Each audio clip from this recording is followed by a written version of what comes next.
Florida Tech Digital Network. And a pleasant good afternoon, everyone. Jerry Durney with you once again on the Florida Tech Digital Network. Glad to be talking with you once again ahead of another season. This is the 14th in program history. It's the third full season under Brad MacArthur. It's his fourth in total. And a lot of optimism around the program. New uniforms, new logo, new attitude, a new expectation and new belief for this program. Last year went 6-9, but went 4-3 in SSC play. They recorded their first SSC tournament win in 7 years.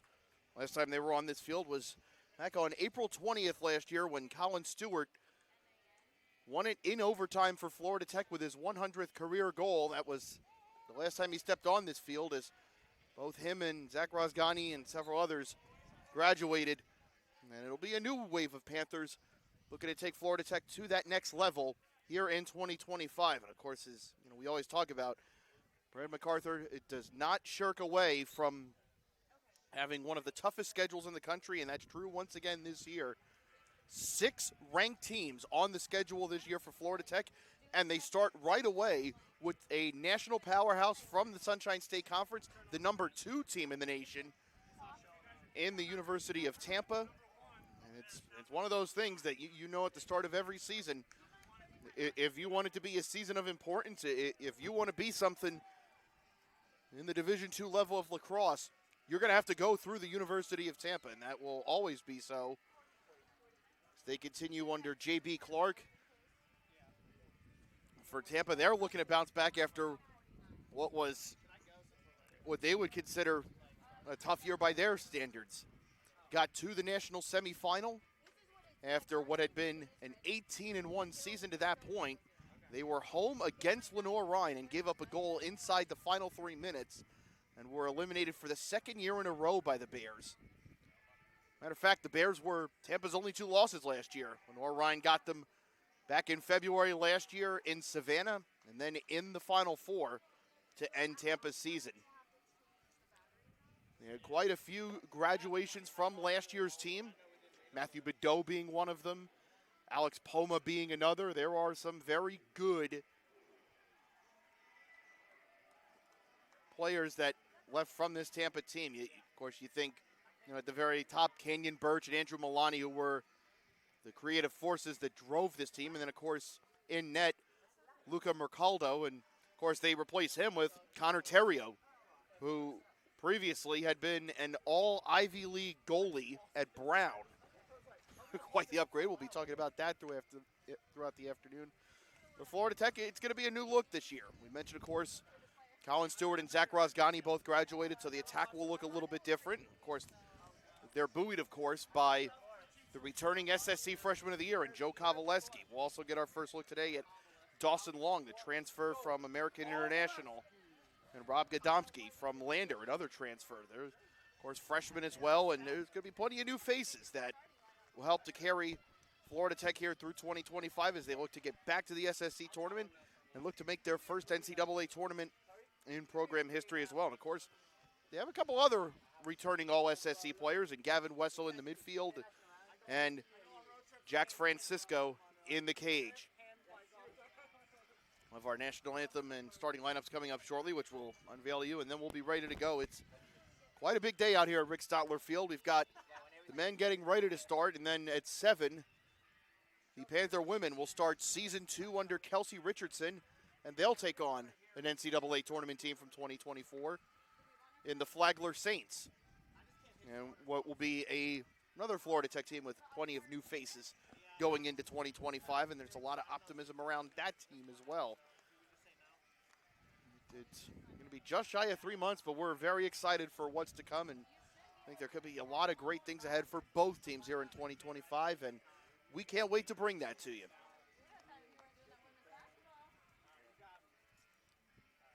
Mentioned this is the second time in 3 years that Florida Tech has opened at home with Tampa. They did so back in February 2023.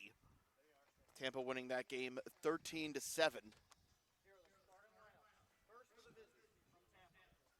So you're hearing the starting lineup for Tampa get introduced, so we'll bring that to you. You mentioned in goal, it's Connor Terrio, a graduate student from Mount Hermon, Massachusetts, a transfer from Brown University. He was an all Ivy League goalie. The two listed defenders will be Braden Crumey, the senior from Boston. He'll be joined as well by Jack Huntington. The short stick midi will be AJ Pascarella, who's one of the returning fixtures of this Tampa team. The face-off will be Michael Flores, and if that name seems familiar to you, it is. Previously was at St. Leo, where he was the best in the SSC last year. In the attack, we'll see Ryan Kemp. He'll be joined as well by Jackson Bashaw, as well as Davis Lindsay, who is a grad transfer from Loyola, Maryland. So, pair of Division I transfers in the lineup for this team. I forgot the two LSMs, and that's Conley Stone, along with another Division I transfer in Dom Rotura. But here is the starting lineup today for the first time in 2025, filled out by Brad MacArthur. In goal, it'll be Jax Francisco. In defense, you can expect to see Steve Ulrichs, a redshirt junior transfer from Lynchburg University. He'll be joined by Jaden Griggs, the redshirt freshman, as well as J.R. Radoon. The LSM will be Kevin Wolf, who moves into his sophomore year. Carter Batt will take over on the faceoffs this year. Of course, the two specialists from last year, Jack Moranto and Cooper Leonard, both moved on. In the short stick midi role, of course, we just mentioned Gavin Wessel. And in attack, it'll be Dawson Long, mentioned a sophomore transfer from American International, as well as Rob Gadomski, a junior from Bluffton, South Carolina, previously at Lander University, along with the sophomore out of Lewis, Delaware, that is Joe Kovaleski. This is season number 4 for Brad MacArthur. It's his third full season. Joined once again by Zach Wynn as the offensive coordinator. Chris Hawley is the defensive coordinator. And joining on the staff this year is Ricky Fedorchak, who was such an integral part of the Panther defense last year, earning All-American honors and setting plenty of records. So it is time for the national anthem. We'll step aside, and then it will be time to start the 2025 season. We will be right back. This is Panther Men's Lacrosse on the Florida Tech Digital Network.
And we are ready to go in Melbourne here on this Saturday afternoon, just about 4 p.m. 71 degrees at game time here at Rick Stotler Field.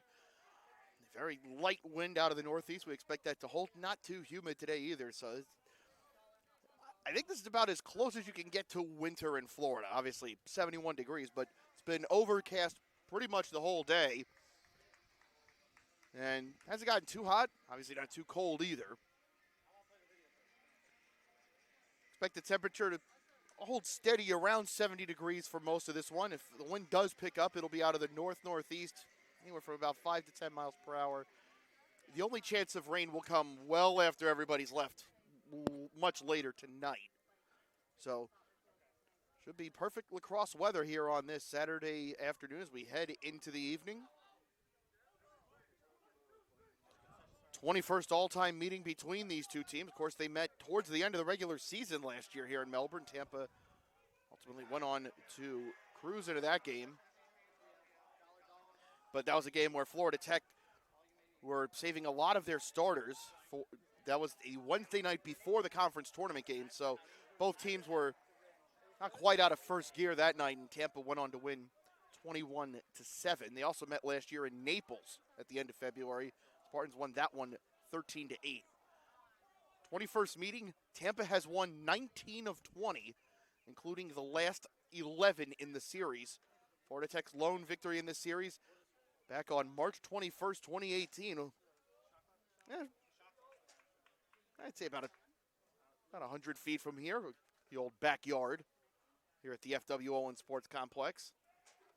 Florida Tech all-time in season openers are 6-7. Last time they won their opening game of the season was 2019. They won at Coker that day, 10-7. Last time they won their home opener, or a season opener at home, was February 11th, 2017.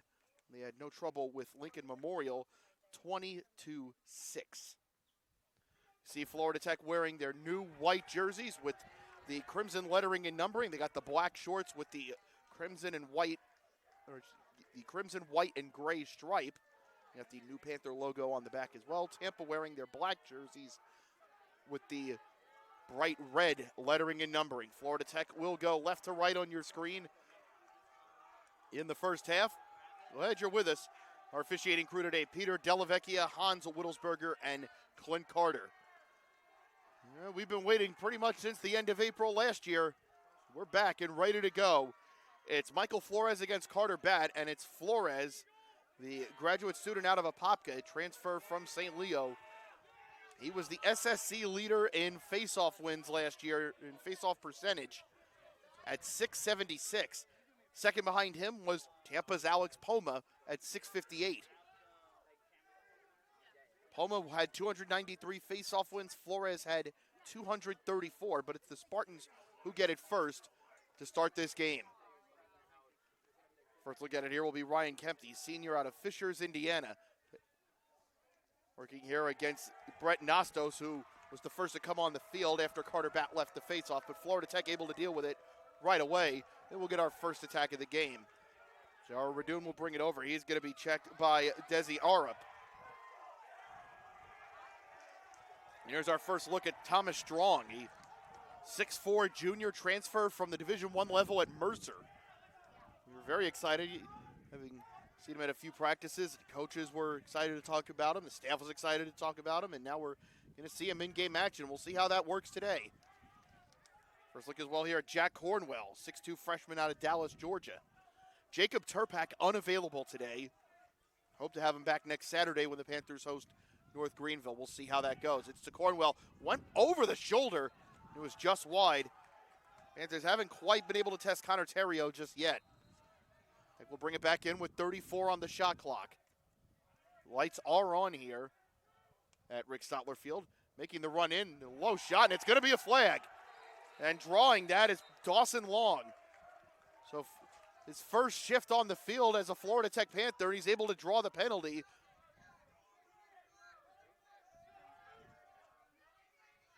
So it'll be a 30-second push there against Grant Green. Well done by Dawson Long. Moving into the attack. Again, there were going to be two spots open with 34 and 66 gone. And Dawson Long providing a positive impact right away. I was just saying correct, that's on 33. It's on Huntington, not Green. So Jack Huntington was the one who committed the penalty. Tech bring it back in. Working around, it's Jonah Bornek. Into the center for Cornwell. This is Strong. It's Bornek. That might have went off the shin of Terrio. It's ultimately going to be scooped up. Believe that was Stone. Now Terrio back behind his own net. That was quite the shot from Bornek. That's the look you want with the man advantage as the final 5 seconds tick off. Tampa able to deal with the first shorthanded opportunity of the day. Florida Tech do not cash in, but they're able to get the numbers back as Steve Ulrichs, redshirt junior out of Richmond, previously from Lynchburg College. This swings over for Zach Friend, sophomore out of West Grove, Pennsylvania. And back out for Bradshaw, Rafe Bradshaw making his first appearance of the day. Back now for Friend, spinning away from one, away from two. And the pass deflected, and I don't know if Davis Lindsay quite got there. And a point-blank opportunity saved by Francisco. The first opportunity there went to Bashaw. Great save by Francisco, was able to smother it. And Florida Tech are able to clear. Here's Griggs. This is Bornek away from the first defender. And his pass is going to be intercepted. That's Braden Ziegler, junior out of York, Pennsylvania. And here come Tampa with pace. They'll work around. They go to Kemp. First to pick him up is Wolf. They'll play it back and around. Zach Johnson, sophomore from Melbourne Beach. Played his high school ball just up the street at West Shore High School. With it now is Bradshaw. And away from Brooks Van Esselston. First we see of him today. Back out it goes. This is Friend cutting inside and over the shoulder of Jax Francisco. And the Spartans draw first blood 3 minutes and 36 seconds into the game.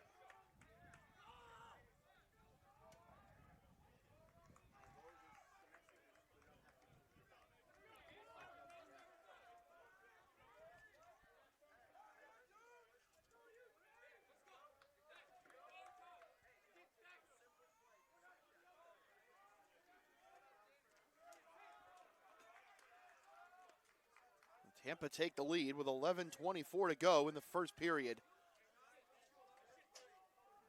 Well, so much of what these teams do in the fall and in the weeks leading up to the season, it's not just about the physical training and the skills, it's the mental side of the game. How are you going to prepare? And they spent all these weeks and months getting ready to get out there and play that first game, and now you're behind. And it's going to be against one of the best in the country. How are you going to deal with that? And let's see what Florida Tech's response is. It's Andrew Valenti as we get our first look at him in 2025 at a solid 24. And it's Kovaleski who gets dispossessed. Can he track that down? He does not. It was ultimately disrupted by Pascarella, the senior from Westbury, New York, on Long Island.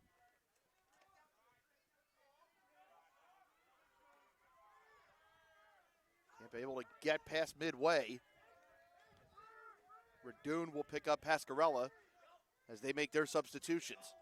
And joining the attack is Green, junior out of Aurora, Colorado. Zach Friend gets the goal, sophomore from West Grove, Pennsylvania. And it's 1-0 Tampa here in the early going.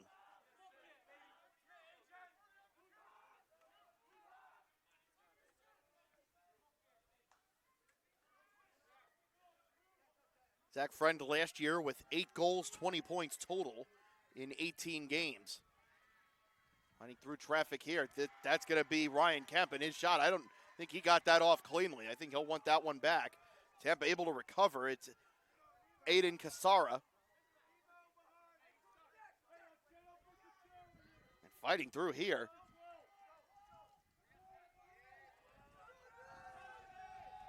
And they'll work it back around. It'll go to Ryan Kemp. Being checked by Griggs. Well done by Griggs, getting his first look as Florida Tech able to force the shot clock violation.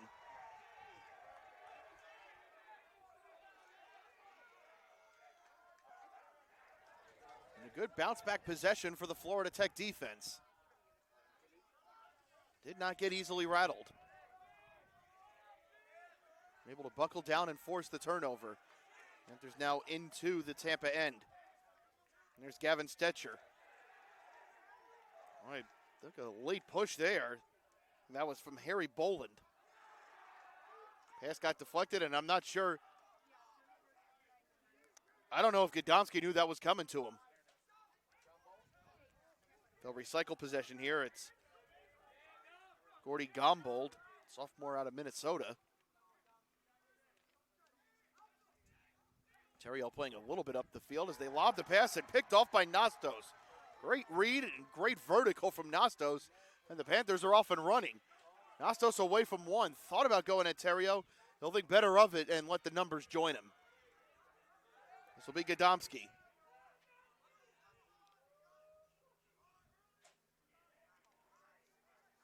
Running now for Florida Tech, that's J.D. Ross, the freshman from Wellington, down in the West Palm area. Nastos will swing it over for Cornwell. Cornwell out of North Paulding High School in Georgia.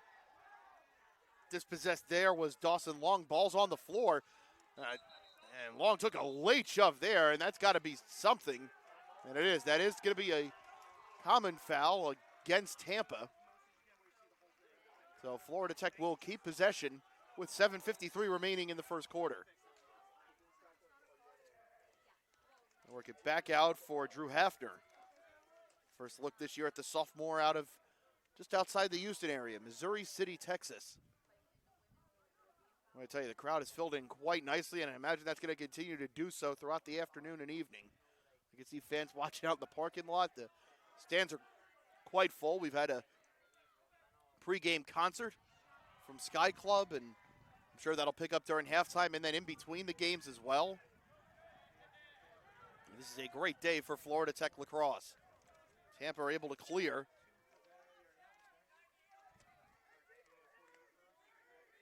And as they make their substitutions, Friend will hold on possession. Matt Josephson making his first appearance of the afternoon. Now with it is Zach Johnson. Passed one and got disrupted by Van Esselston. What a quietly impressive freshman year, and we expect to see a jump from him in 2025. This is Bradshaw and got dispossessed, and it's picked up by Griggs, and the Panther bench is fired up. Swing left here. This will be long. Immediately picked up by Gombold. Over it goes to Van Esselston. Pass one, pass two. Shot was wide. Terrio read it. I think if that's online, that might have been able to beat Terrio 5-hole. And we have a stoppage in play.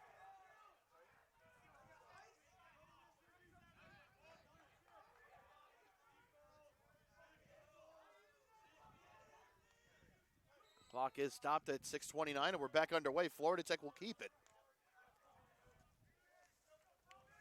Brings it over to Walenti, one of the seniors on this team for Florida Tech. Senior out of Jackson, New Jersey. Gets away from one. Shot was wide as he was guarded by Aiden Casera. Tech will keep it with 53 to shoot. Tech so far with 2 shots. Although Terrio has not had to make did make the one save from Bornek. Firing off the pipe from Walenti. Tech will continue to keep it. Playing it back in is Gadomski.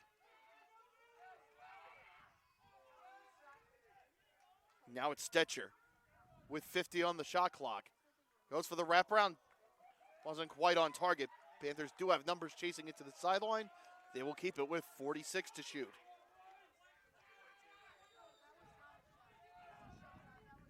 Referee brings us back in. It's Kovaleski. And back out for Stetcher, who will be picked up by Pascarella. Had him beat for a moment. Fake from Strong. Picking him up is Braden Ziegler. Over it goes to Strong. He's triple teamed. He hits the floor. The ball hits the floor. Referee says play on. And it's going to be picked up by Pascarella, although Strong trying to track him down. With the hack from behind, and he broke his stick. That's Strong who broke his own stick. I thought he got Pascarella's. That's a way to make a first impression. And Thomas Strong has a lot of friends on the Panther sideline right now. That'll win you a few. Tampa take over with 4:52 to go in the first quarter. So far, that one goal from Friend, the difference. And a stoppage in play.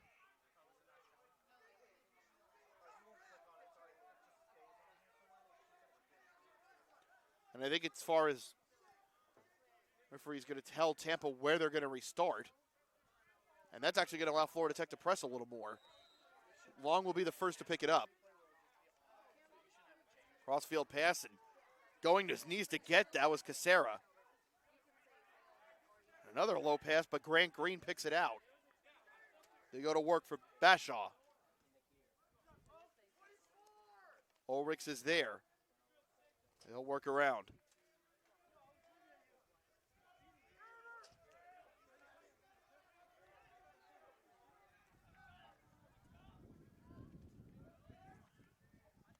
They'll work around, and there were about 3 black jerseys in the area, but I don't know if any of them read it.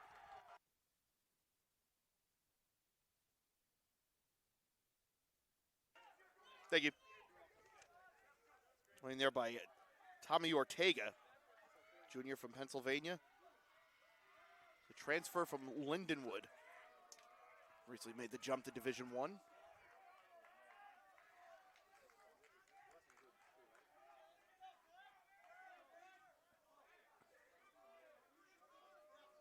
Joining the attack for Florida Tech and taking it from Bornek will be Cornwell.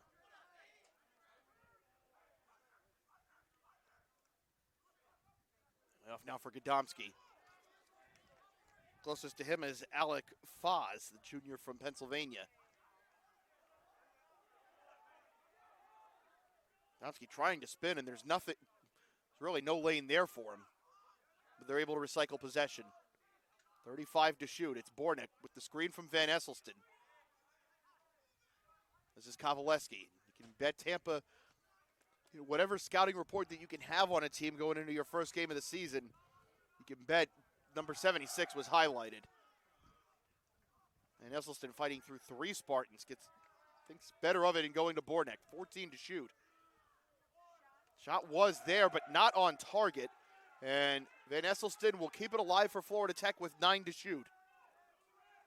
Immediately picking him up will be Conley Stone. Down to 8, down to 7. Brooks has to be quick with this. Into all kinds of traffic. The shot, that might have taken a bounce in. Instead, it's going to be picked up by Devon Rasmus, senior out of Jupiter. But he's going to be hounded now by Kovaleski. That's going to be a high pass that finds its way into the stick pocket of Conley Stone.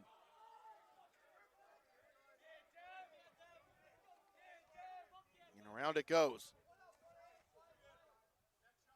Here's Lindsay. Mentioned a transfer from the Division I level at Loyola of Maryland.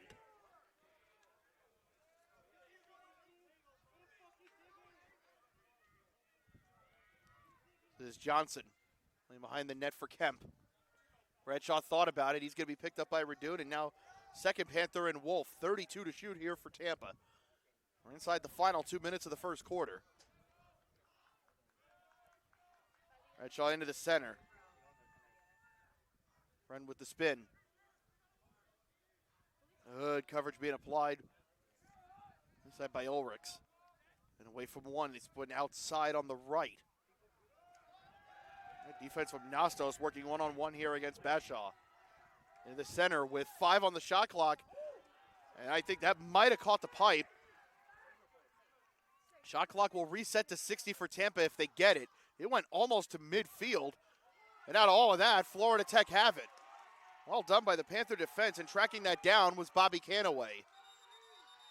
And I believe that's going to be a timeout called by Brad MacArthur. And it won't quite be the 2-minute offense. There's 1:56. The clock will be at 1:56, and the shot clock had not started yet, so it's going to be at. It'll be 80 on the shot clock.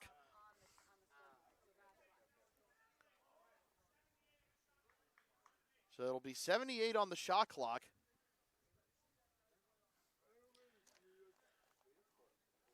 As we mentioned, Florida Tech we have the women later tonight, 7 o'clock start against Flagler. The men will be back here next Saturday, 11 a.m. start against North Greenville.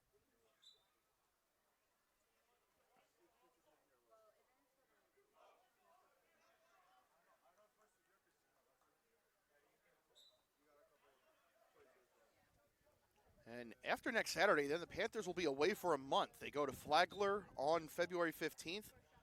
And they'll have a 2-game stop in North Carolina at number 5 Wingate 3 weeks from today. The day after, they will play against Lee's McRae. Both of those games will be at Wingate Stadium. Then they'll be off till March 8th when they face 9th-ranked Mercy at the U.S. Lacrosse headquarters in Sparks, Maryland. After next Saturday, Florida Tech doesn't have another home game until March 15th when Alabama Huntsville comes to town. Then they'll host top 20 Colorado Mesa. Then they go to Tampa for the conference game on March 22nd. Then at Embry-Riddle on March 29th. Home for Palm Beach Atlantic on Wednesday, April the 2nd. And at Florida Southern, who start the year in the top 15. They host Lynn on Wednesday, April the 9th. And then Senior Day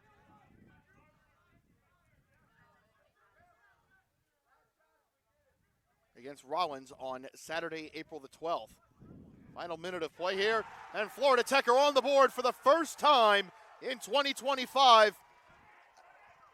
And I think we're going to be saying this a lot. What a rip from Thomas Strong. The transfer from Mercer. Not sure you could ask for a better first goal in a Panther uniform. That was a laser.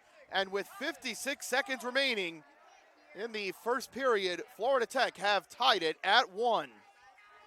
Thomas Strong with a bullet.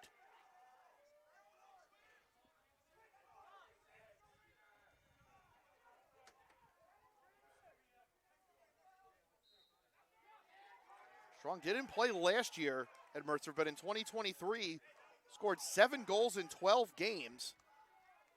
Had a .529 shot on goal percentage, and you know, you watch him in the practices and you watch him in the attack, and you just think, this should work. You watch the way he plays, and obviously with his size, he stands out on the field, and you just think, this should work. Well, there's proof. And Florida Tech get it right back. They can play for the final shot here inside the final 30 seconds. Here's Van Esselston. He's going to be picked up by Casera. Swings for Cornwell, inside 20. Desi Arup is the closest Spartan to him. It's Van Esselston as we come up inside the final 10. The shot and a low save made there by Terrio. Believe that was Dawson Long as he sends that one long ahead, and Tampa might get one more look at this right at the buzzer. Will they get the shot off? They do not. Very well defended there by Ulrichs, and I believe the other Panther at the end of that there was Garrett Geminer. Boy, that could have been a devastating turn for Florida Tech if they give up the goal there inside the final 5 seconds. But great work from the Panther defense, and Tampa doesn't even get the shot off. We'll take a 2-minute break, and we'll be back. We are tied at 1 after 1. This is Panther Men's Lacrosse on the Florida Tech Digital Network.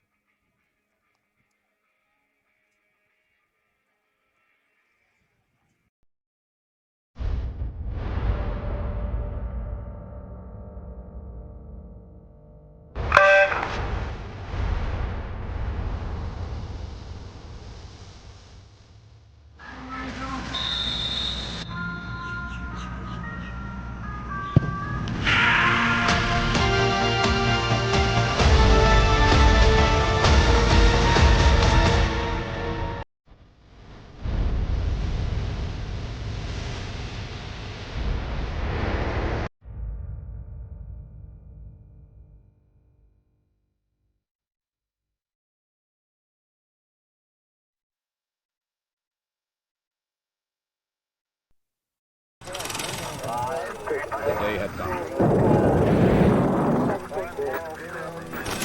Founded to educate the pioneers of the U.S. space program, Florida Tech's history is making history. Today we carry on this legacy, redefining what's possible, transforming dreams into reality, embarking on the Welcome back here on the Florida Tech Digital Network. Jerry Durney with you as we go to the second. We are tied at 1 between Florida Tech and Tampa. Tampa striking inside the first 3.5 minutes. Florida Tech scoring just before the final minute of the first quarter when Thomas Strong got on the board for the first time as a Panther. Zach Friend, the lone Tampa scorer. But we are ready to go here in the second. It'll be Carter Batt against Michael Flores. Batt taking over for the two-man tandem that was at the Face-Off X last year. Of course, that was Jack Moranto and Cooper Leonard. Cooper volunteering his time when he can in the fall and into the spring here with the team is hoping to keep Florida Tech strong at the face-off X. These are both two very good ones, both of them tallying over 200 face-off wins in their career. And, of course, Cooper Leonard doing that in just 2 years. That's going to be a violation against Tampa. Of course, the team switching sides here to start quarter number 2. So, on the violation, Thomas Strong will play it in. Goes to Spartan to him is Conley Stone.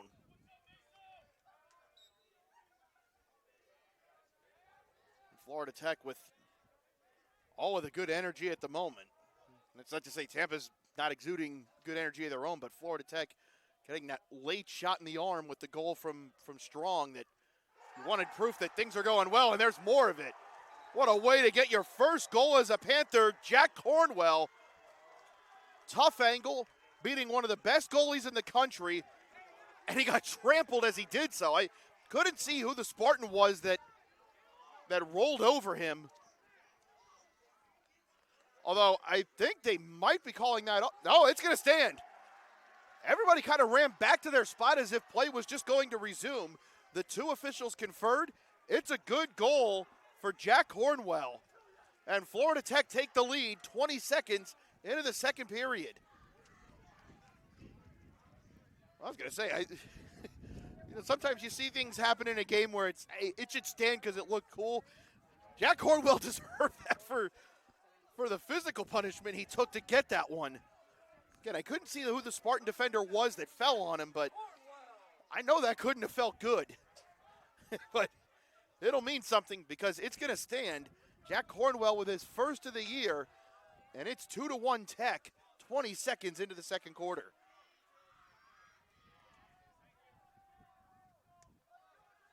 They need a new ball.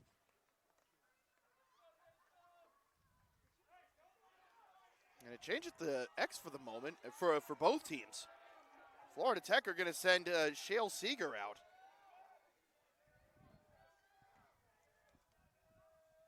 And Tampa also make the switch. They go to Jordan Naso. But it doesn't matter. Florida Tech win that one again. Job well done by Shale Sager. And for Florida Tech, it's a stretch right now where it feels like every button they push is working. And we know this from not just the win, but the losses as well. If you're going to beat Tampa, you need to push every button right for 60 minutes. And you don't become the level of team that Tampa has by accident. And it's interesting talking to Brad MacArthur in terms of getting to year 3, and he has more and more of his recruits. That was a pretty good shot there, and I'm looking to see who took that. That was Kovaleski who got hit. Play continues on, and now Tampa might have something. They're going to have the transition, and they'll tie it up through Ryan Kemp. Just like that, Florida Tech very nearly went 3-1 up, and just like that, we're tied 58 seconds after Florida Tech went in front.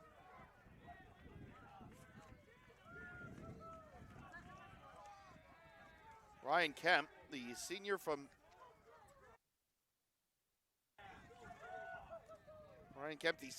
Fishers, Indiana, last year had 12 goals and 22 points in just 10 games. It looks like he will be a focal point for this Spartan offense in 2025 for J.B. Clark. But as we were mentioning before, Tampa got the ball, and it's becoming more and more of the program that Brad MacArthur wants this to be. This is really the second full class that he's had in now, just because of the timing of when he got in and everything. And they've had the last two classes move on now, and between transfers and things happen. But it's becoming more of the team that they want to be, not just on the field, but in the classroom, in the community as well. And MacArthur said, when I got here, everyone talked about, well, you got to beat Tampa. You got to beat Tampa. This is how they play. This is what they do. And said, there's no problem with wanting to get to that level as they'll retake the lead. And that'll be Jackson Bashaw. He was a big part of the team last year, and he's got his first of 2025. He had 31 goals in 20 games last year to go with 9 assists. So, they lost their 2 leading scorers. Matter of fact, their top 3 between Milani, Birch, Miller, and not to mention Nick Papa. So it was, and actually, Bashaw is the leading returning scorer. Milani had 90 points, Birch was 78, Owen Miller had 49, Nick Papa had 42, Charlie Bolesh had 41. So Bashaw is going to be the one that, these younger Spartan and these new Spartan players are going to be looking to. Hey, you've been here, you know how to do this. But as we were saying, Brad MacArthur said, there's nothing wrong with wanting to be like Tampa and get there, as Thomas Strong continuing to make quite the first impression. I think he might have been off of his feet when he let that go, got that on the bounce, and beat Terrio at his near post. But Thomas Strong has his second goal. I think we're going to like having him here. 2 for Strong, and it's 3-3 with 12:32 to go in the second. Continue to try to get to the point, but Brad MacArthur said, yeah, of course you want to beat Tampa, and that's the level that you have to get to, but, it's twofold. Hey, there's 7 other teams in our conference we've got to deal with. It's great if you beat Tampa, of course, but it doesn't mean anything if you don't beat the other 7 too. He said, we haven't done that nearly enough. And, as much as you want to find that level and the standards that Tampa set, if you don't have your own standards, it's not going to matter. And he said that goes beyond just what happens on the field. And he said, if you're the team that you want to be in the classroom, in the community, supporting other athletes, and if you've been to any of the games out here for Florida Tech and the other sports, you've probably seen the lacrosse team. I know you've heard them. I don't think there is a better supporter of the other scholar athletes here at Florida Tech quite like the men's lacrosse teams. They are present and they are vocal in the best way possible. And Brad MacArthur said that when you're the team that you want to be in those areas, those things are going to start to translate to the field as well, because it's about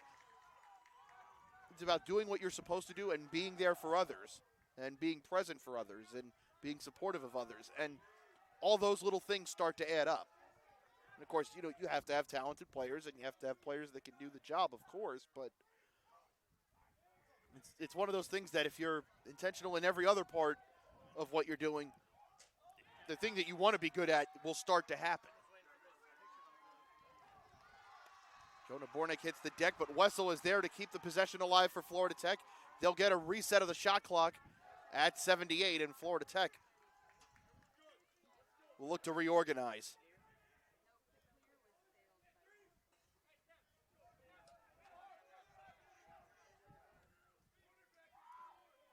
And Drew Hafner showing the muscle there. He is going toe-to-toe there with Harry Boland, not the least bit shook. He'll wrap it around. I think he's going to try to lay that off for long, but good job by the Spartans, making sure no passing lane ever opened up. And now Hafner dispossessed for the moment. And they'll say that touched the line. It'll be Tampa ball. And Florida Tech have been very sturdy in the early going. And Tampa have had their stretches where they've looked good, but Florida Tech have not looked overwhelmed. They do not. You wouldn't say they've folded or they look tense. This looks like a team that knows it should be out there and it should be able to play with this team. Now, of course, there's still 40 minutes to play in this game, but just based on what we've seen in the first 20 or so, you have to like what you've seen from Florida Tech so far. Of course, still so much left in this game and so much left in this season, but already this does appear to be a very improved Panther team. Can they come away with what would be a monumental start to the season and getting the win here today? Well, like we said, 40 minutes will tell us that. This is Ryan Kemp away from Nastos. He'll fire, and I think it might have been off the far post and in. I don't know if that caught the bar or the far post, but that was a rip from Ryan Kemp. And the Spartans go back in front, 4-3. I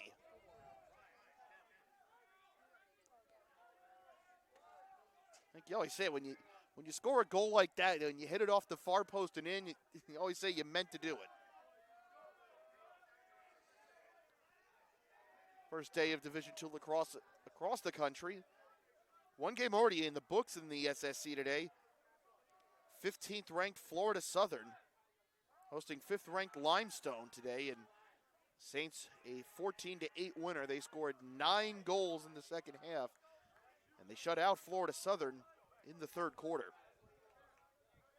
One other game later tonight, Embry-Riddle take the quick drive up by 95 for their longtime rivals, Flagler. Now, of course, that's not in lacrosse. Flagler's still very new in this sport, but of course they are rivals in just about everything else going back to their days in NAIA. No other games this weekend. Nobody plays tomorrow, and then no SSC games until next Friday when Rollins goes up to North Carolina to play Belmont Abbey. Just about everybody else plays next weekend. Embry-Riddle will host Alabama Huntsville. Florida Southern will host Wingate, and Tampa will host Flagler. And then, of course, Florida Tech right here against North Greenville.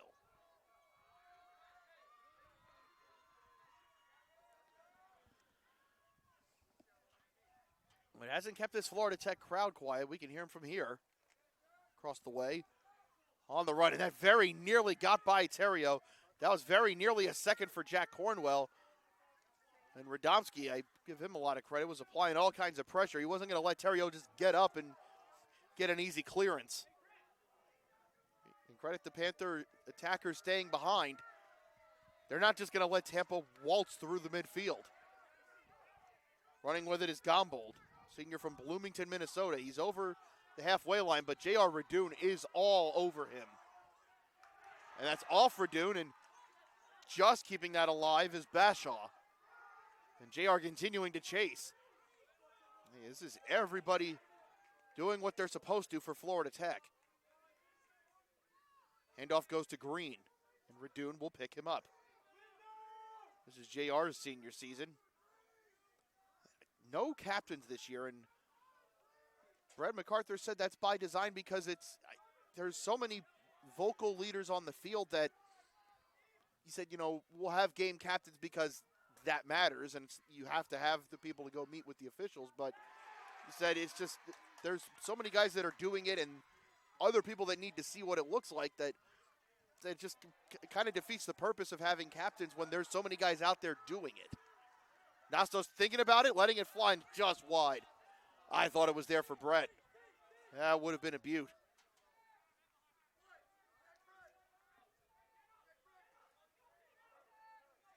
Connor Terrio, originally from Mount Hermon, Massachusetts. Had quite the career at Brown. Last year, a honorable mention All-American for the USILA. That was in 2022. He was a preseason All-American last year. First team All-Ivy League in 2022. And a multi-time Ivy League Player of the Week. Started all 14 games last year for Brown. And had a .509 save percentage in just under 800 minutes last year. His firing and scoring is Rafe Bradshaw. And Tampa have pushed their lead out to 5-3. Rafe Bradshaw, the sophomore from Arlington, Virginia, gets on the board, and the Spartans have the first multi-goal lead of the game for either team.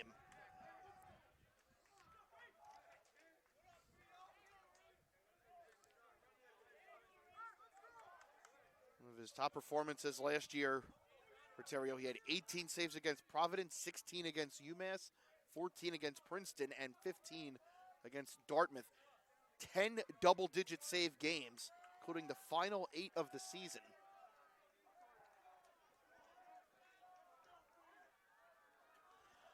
And J.B. Clark said that came about because, when you see guys in the portal, you cast nets and see what happens, but also he had the coaching web goes out pretty far, and he had actually known Connor's dad pretty well from previous time up north, as well as Terrio's coach at Brown as well. He was pretty familiar with both, and he said it was a lot of background work and things lined up with between his major and the opportunity to come play for a program of this caliber coming down from the Ivy League. Said everything just lined up perfectly. He was someone that we wanted, and having done the background work and having talked with everyone that had dealt with him, he said this just made all the sense in the world. As Tampa lost their starting goalie from last year, who had been one of the best in the country, and that was Luca Mercaldo, who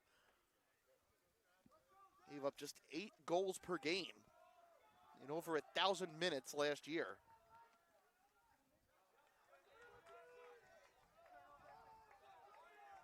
It's another turnover for Florida Tech. For the Panthers, they've now lost the ball 8 times. 7 of them have been caused. They have caused just 3 of Tampa's 8. And they're quickly back in the Panther end. 5:05 to go in the first half. Game's opened a little bit more as the second quarter's gone along. Just 2 total goals in the first quarter. We've had 5 already in the second. Tampa want more, however. This is Lindsay. They're trying to fire into the middle, and they were looking for Ortega. Pass was wide, and that went out of bounds.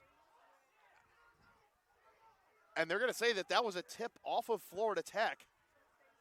And Tampa will keep possession with 38 on the shot clock and 4:42 remaining, and the Panther crowd letting them know about it. This goes over to Gavin Bomstad, the junior from St. Louis, running at Van Esselston. Brooks able to halt that. Now whip around. Shot clock coming up on 15. Good coverage by Wessel. Could be an opportunity, and off the crossbar. Shot there from Lindsay. But it was off the pipe and out of bounds. Tampa will get a reset at 60. 4:15 remaining. Wolf will pick him up. It'll go back out to Bomstad.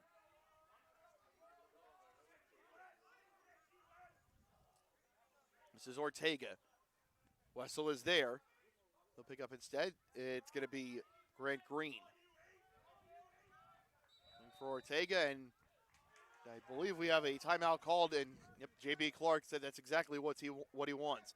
3:52 remaining in the second quarter. It's Tampa 5, Florida Tech 3. We'll be right back. This is Panther Men's Lacrosse on the Florida Tech Digital Network.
Both teams emerging back from the huddle. And we're just about set. We just inside 4 minutes to play in the first half. Tampa have scored 3 here in the second quarter, and they lead Florida Tech 5-3.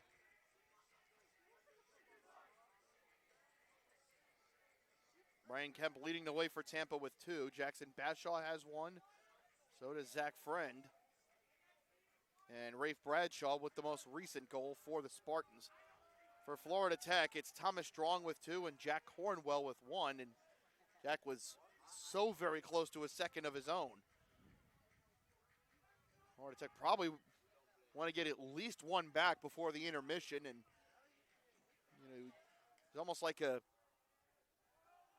goal by Strong right at the end of the first quarter with about a minute to go. And it was almost like a supercharger on them going into the second. You kind of want to have that going into the break and have something to feel good about. 25 on the shot clock here for Tampa. It's Bradshaw. Work back around for Kemp.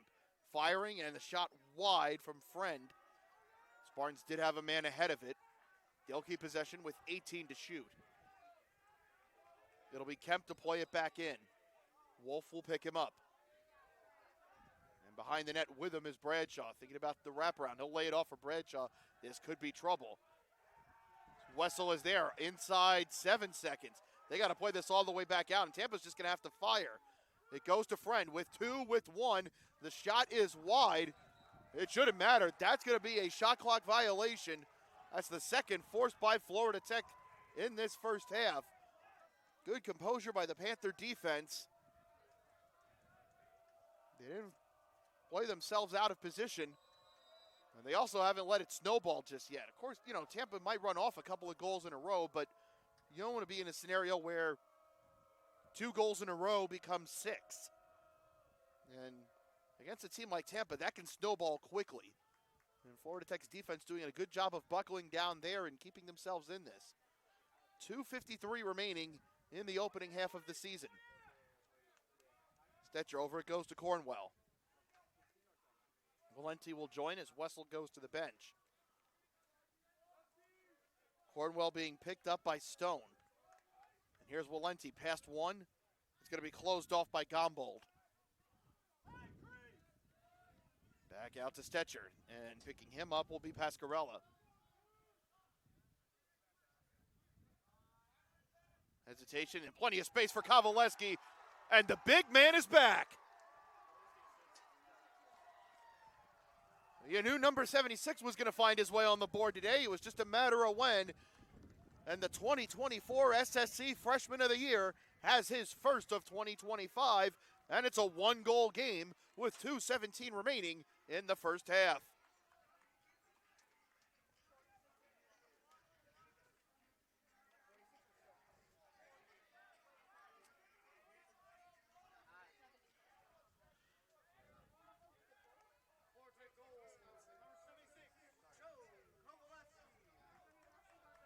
So Kowaleski with his first.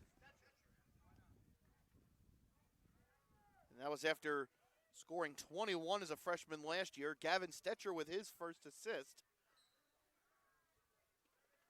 He did not have an assist last year. He had 8 goals.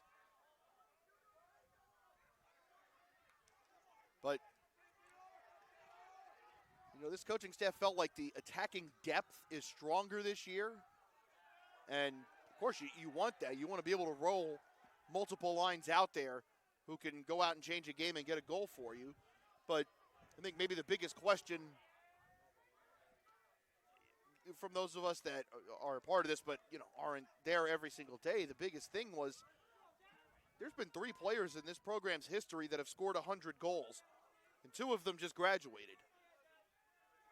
I don't know if you necessarily have – you can't really do a like-for-like replacement in that case, but it's how do you fill that void? And a great save from Francisco. And I believe the shot there was by Green. I think Jax might have stopped that with the stick right in front of his chest, but a big save from number 37. And there's multiple ways that you can do that as Brad MacArthur calls timeout, and we'll keep it here. But you knew, that goal-scoring void was going to have to be filled, and whether it's by 1 guy or it's by 10 guys. But there's going to have to be a way that got done. And Joe Kowaleski was going to be a big part of that, one way or the other. Whether it's part of a collective or, whether Joe gets that boost and all of a sudden he's a guy scoring 40, 50 goals a year. But Joe was going to have to be involved some way, somehow, and there it was on the board for the first time. 1:11 remains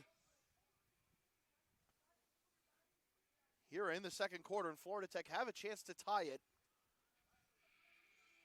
And what'll be interesting is there's 1:11 left on the clock. There is 66 seconds remaining on the shot clock, so it won't quite be to the buzzer, but Florida Tech can run this all the way down if they want to. They could take that shot with 20. They could take the shot with 5, potentially. But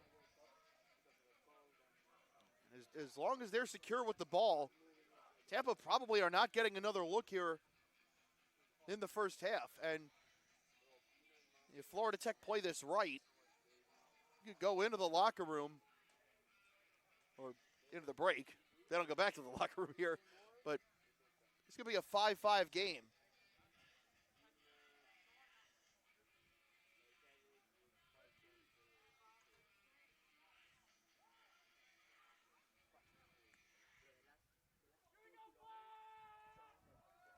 As we wait for the official signal, and here we go. We come up on the final minute of play in the first half. Florida Tech trailing 5-4. It's Jack Cornwell, who's already got one. He's looking for 2 on his Panther debut. And he's being hounded by Boland. 50 to shoot. Cornwell back out to Strong, who's got 2. Swings over for Andrew Walenti, who's being picked up by Pascarella. Pushed onto that right side. And now it's Strong in the middle for Cornwell. Cornwell going to run at Boland. And into the center with 35 remaining. Strong going to run past 1, past 2. Lowered the shoulder. Got dispossessed. Got it right back. Stone was there. Over it goes to Cornwell with 23 remaining. 15 on the shot clock now. Inside 15. Cornwell. Over it goes to Walenti with 10 on the shot clock. Can't quite shake Pascarella. Shot clock at 5. Cornwell looking. They were trying to get that to Godomsky. And now Terrio will bomb this ahead down to 2, down to 1. Tampa might get a shot. They won't. I tell you, Terrio's throwing a couple of great passes with the time winding down here in the first half. It's been a tight one so far, and this has kind of been the game we thought we might get. We go to the intermission with Tampa leading Florida Tech 5-4. We'll take about a 9-minute break, and then we'll be back with the second half. At the break, it's Tampa 5, Florida Tech 4. This is Panther Men's Lacrosse on the Florida Tech Digital Network.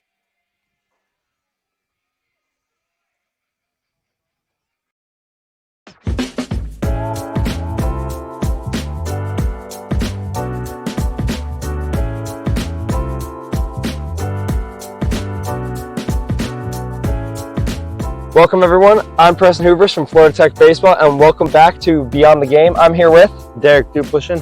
We got a couple questions for you, so let's start walking.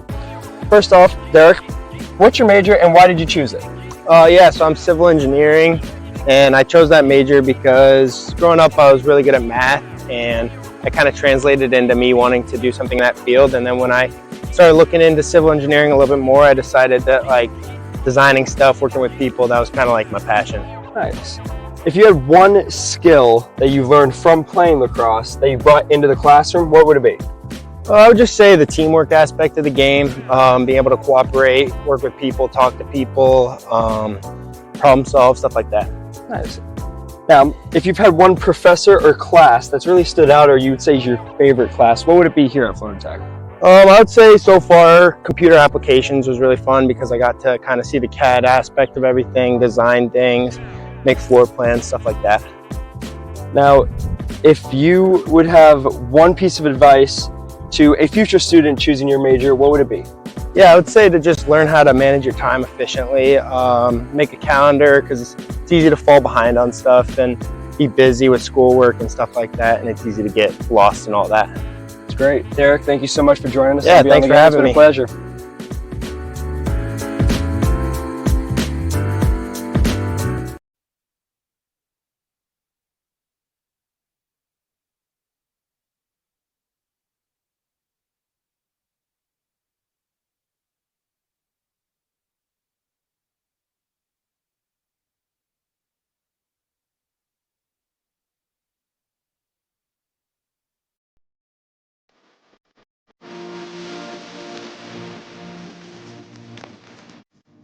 Hey everybody, my name is Celeste. I'm currently a grad student here at Florida Tech, getting my master's in computer information systems, and I'm also on the softball team. This year, I've been lucky enough to work in a work study role with sports performance, and I will be taking you guys through a tour of ETC, where scholar athletes spend a lot of their time just throughout the day. Let's go. So this is a meeting room where teams host team meetings, they watch pre and post game film, and sometimes we even have media day. It's a really good area for scholar athletes to utilize because we're also able to do our homework in here and even just get some downtime. Follow me. So in this hallway, we have the entrances to both our locker rooms where men's and women's soccer are, men's and women's lacrosse, and baseball and softball kind of hang out and host all our stuff.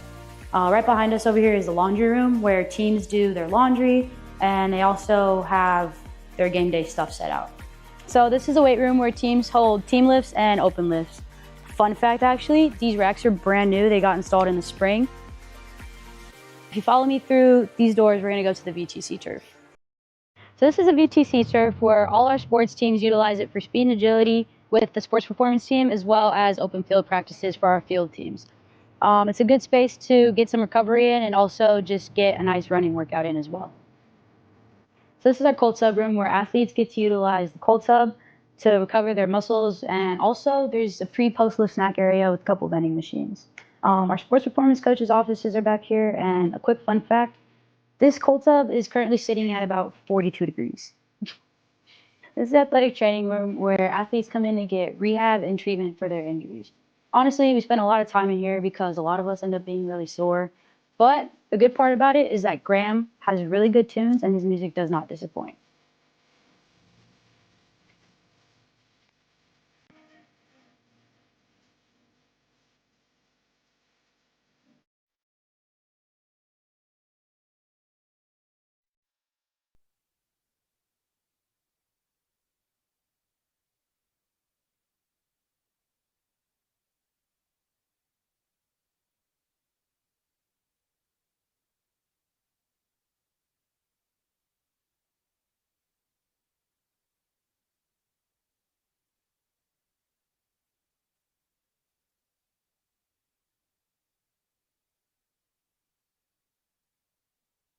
NCAA Division II Community Engagement is an initiative at all 25 national championships because student athletes want to give back while competing for a national title.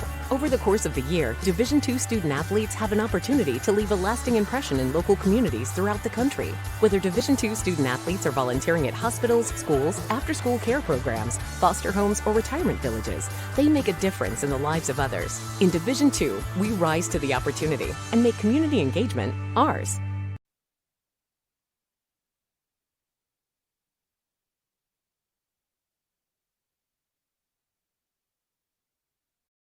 In NCAA Division II, student athletes leave a lasting impression on their communities.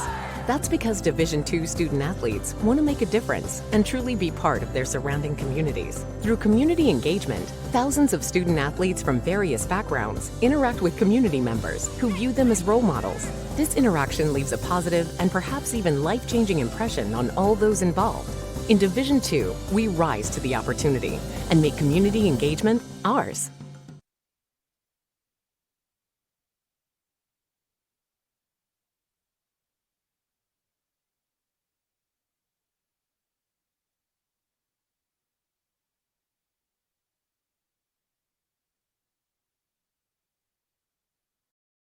Being a champion takes more than skill, more than endless drills, more than using your head.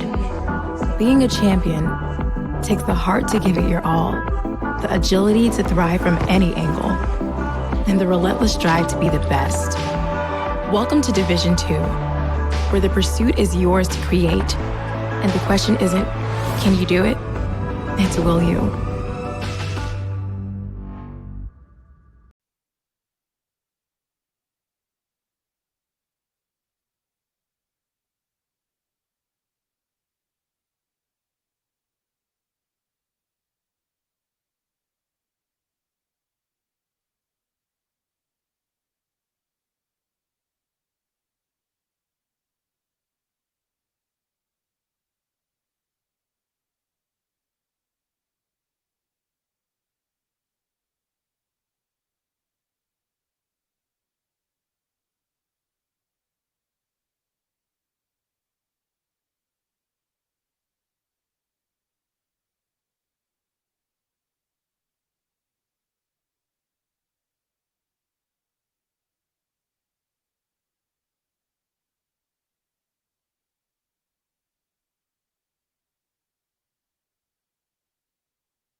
Welcome back on the Florida Tech Digital Network. Jerry Durney with you as we are just about ready for the third quarter. Tampa leading Florida Tech 5-4. Quick look at the first half stats. The Panthers outshot the Spartans 17-14, although the Spartans had 11 shots on goal compared to the Panthers' 9. 6 saves by Jax Francisco, 5 by Connor Terrio. Just the one penalty which came early on for Tampa. They were able to kill that. Panthers have won 6 of the 11 faceoffs so far. Credit to Carter Batt, who's won 4, and Shaler Sega, who won 2. For Tampa, it's been 3 won by Michael Flores and 2 won by Jordan Naso. Tech are 12 of 14 on clearances. Tampa is 10 of 13. Both teams have turned it over 9 times. Tampa has caused 7. Florida Tech has caused 3. And the scores in the first half for Tampa: 2 for Ryan Kemp, 1 for Jackson Bashaw, 1 for Zach Friend and Rafe Bradshaw. For Florida Tech, Thomas Strong with 2 in his debut, 1 for Joe Kovaleski and 1 for Jack Cornwell on his debut.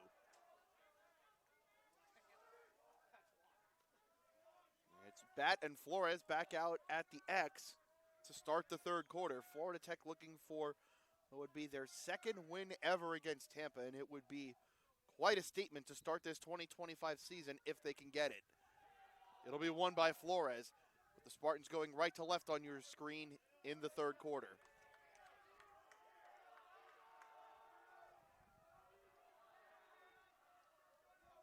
Work over for Kemp. Picking up, it'll be Wolf there, and also behind the net is Steve Ulrichs, who's also debuting as a Panther today. And it works for Bradshaw, the sophomore from Arlington, Virginia, product of Georgetown Prep. Friend dueling here against Radoon.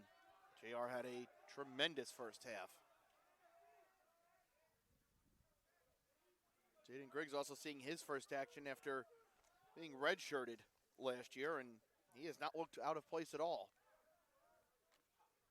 Inside 30 on the shot clock. Through traffic, it goes to Bradshaw. Behind the net. A layoff now for Davis Lindsay. Ulrichs is there. They want to go for the wraparound, and they do. They go top shelf to beat Francisco. And Tampa are on the board to start the third quarter.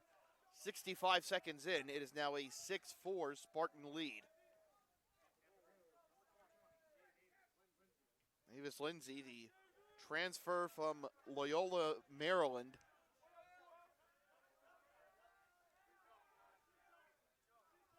I'll make it a 6-4 Spartan lead. 2023, he had 17 goals and 35 points. And 3-goal games against Duke and Navy. She had quite a decorated 3 years with Loyola. And they won the face-off, and they're looking to add to it. And the largest lead of the game has been 2, and that was for Tampa. Looking to add to it. Where it goes for Tommy Ortega, the junior out of Coatesville, Pennsylvania. Being picked up by Bobby Canaway. It's Lindsay with Ulrichs right there. Spins to his left. Right back into Ulrichs. It's Kemp. Francisco, boy, and he took a hit. And that should be a foul on Kemp, and it is. And that could have been dangerous. I was worried for a moment that Jax had taken a knee to the head. Seems no worse for it.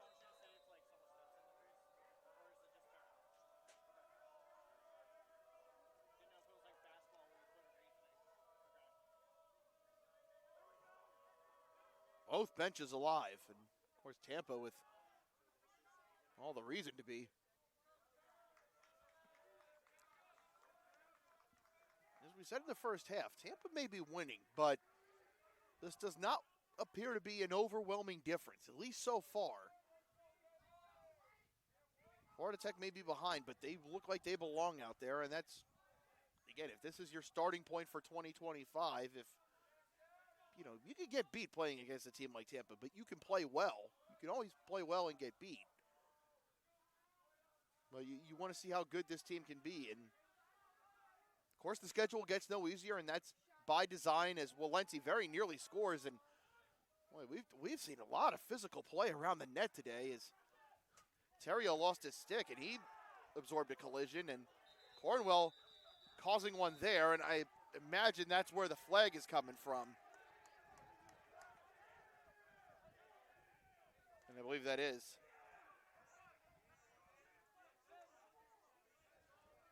And it is a 1 minute slashing penalty against Jack Hornwell.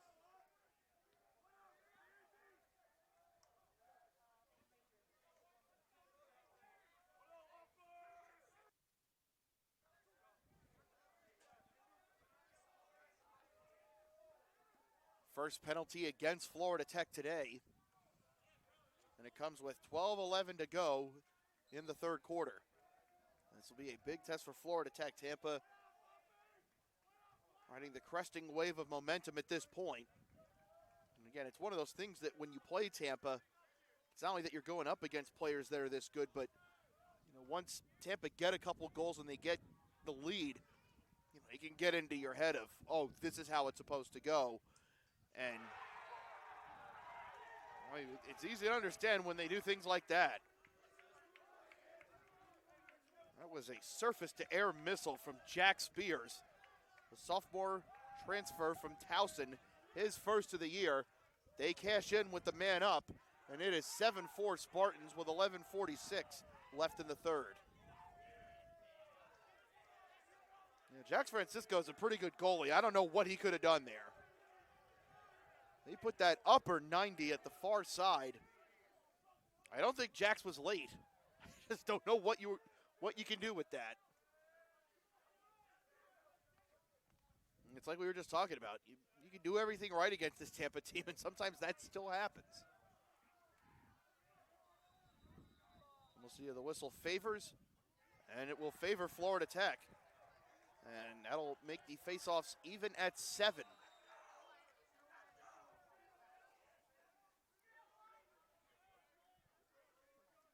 Stetcher and Bornick join the attack with Brooks Van Esselston. I believe that's Kovaleski as well, along with Gadomski and Dawson Long as well.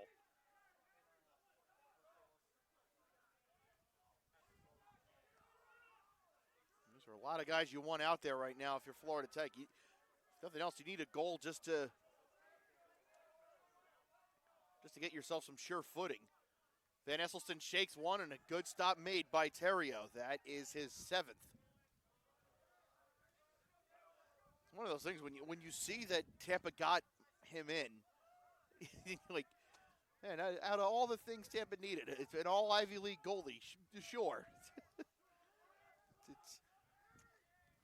it's like watching the Dodgers sign everyone in the offseason. It's like, yeah, they really needed that, and I say that with plenty of respect. And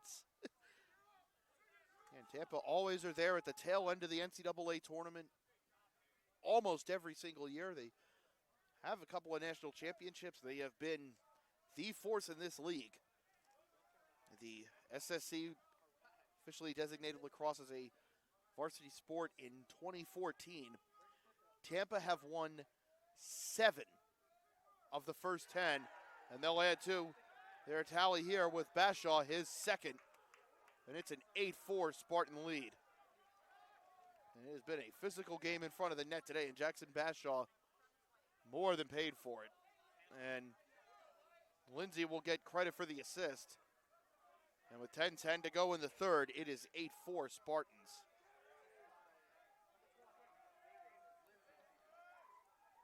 Tampa won the first 4 between 2014 and 17.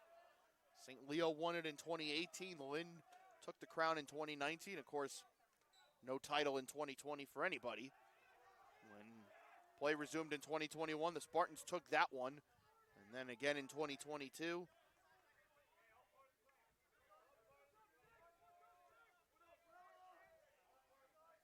Rollins were the big boys in 2023, and then the Spartans took the crown again last year. Matter of fact, Tampa have not lost to an opponent who wasn't Lenore Rhine since the 2023 SSC semifinals when Florida Southern got them that year. Lenore Rhine beat them as Ryan Kemp gets his second. And the Spartans have an avalanche at the moment with 9:32 to go in the third quarter. And Brad MacArthur just wants to give his team a standing count here. We'll take the timeout with him. 9:32 to go in the third quarter. It's Tampa 9, Florida Tech 4. We'll be right back. This is Panther Men's Lacrosse on the Florida Tech Digital Network.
Teams break the huddle and we are ready to restart. It has been all Tampa here in the third quarter. They have scored 4 goals.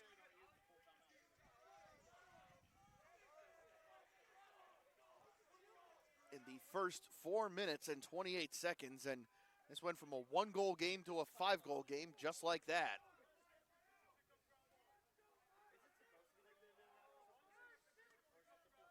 And Florida Tech need a stabilizing goal and fast.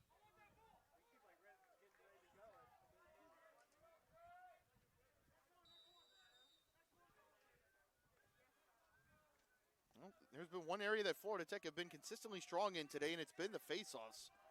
Carter Batt taking over the responsibility at the faceoff X, not solely. Again, Florida Tech have worked in a couple, but as it stands, it looks like for now that Carter Batt is going to be the main face-off guy for Florida Tech this year. So far, they have split with Tampa. Both teams have won 8 so far, so that's a bit of reassurance considering coming into this year, it was another spot where, hey, we lost our 2 top guys from last year. You know, who's going to step in and do the job?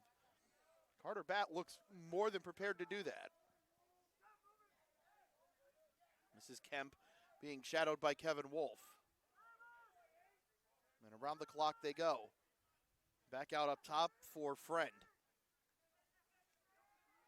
We go past Brian Barlotta, who sees his first action of the day, and a save made by Francisco. That's his 7th. You're mentioning that Tampa have won 7 of the first 10 regular season titles. They have won all but 1 of the tournaments. Of course, there was no tournament in 2020 or 21. But they won every SSC tournament between 2014 and 19. And did again in 2022. Rollins won it in 23 against Florida Southern. And then Spartans won it again last year.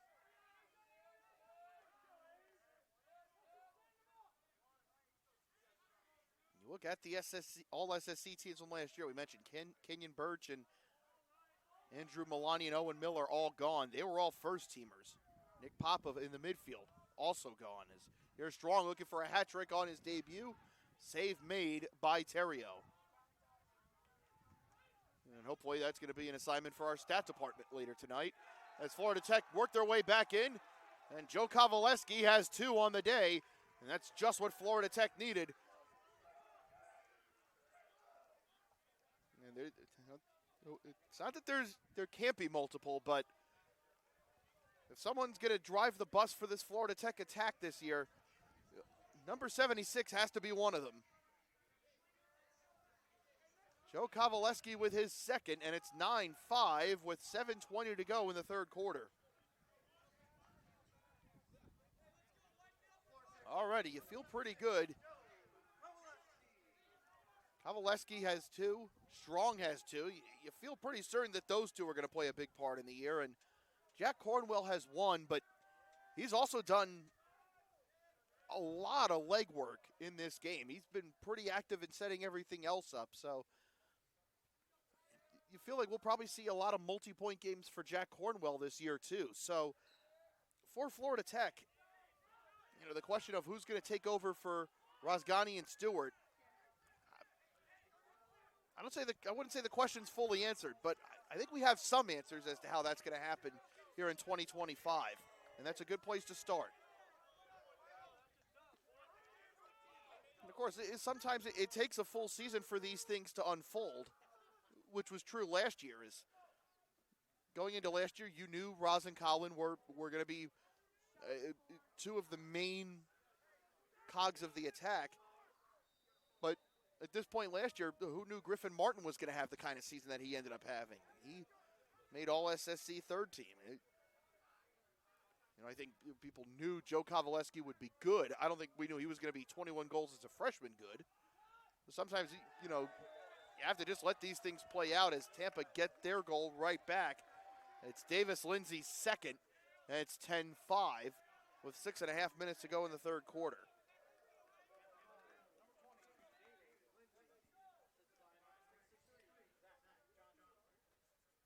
Zach Johnson will get credit for the assist. It's 10-5, and story of the game so far has been this third quarter. Spartans had 6 players on the first team All-SSC last year. Birch, Milani, Miller, Papa, Jackson Day, Poma, the faceoff specialist, and Matthew Beto, all gone. Conley Stone made second team as the LSM. And he's back. Charlie Bolish also made second team. He graduated. Kevin Stiff made third team as defense along with J.P. Robinson. They're both gone. So, and Matthew Beto was also named the Defensive Player of the Year. He shared that with Nick Shannon of Florida Southern. And Kenyon Birch was the Offensive Player of the Year. So many of the heavy hitters for this Tampa team not here in 2025, and they look no worse for it. Lindsay looking for the hat trick. He's being guarded by Wolf. He's going to try the wraparound on the left, and he'll fire, and a save made by Francisco. And do they get the rebound? They do. Nobody really reacted after the shot, and it's Grant Green to put it home.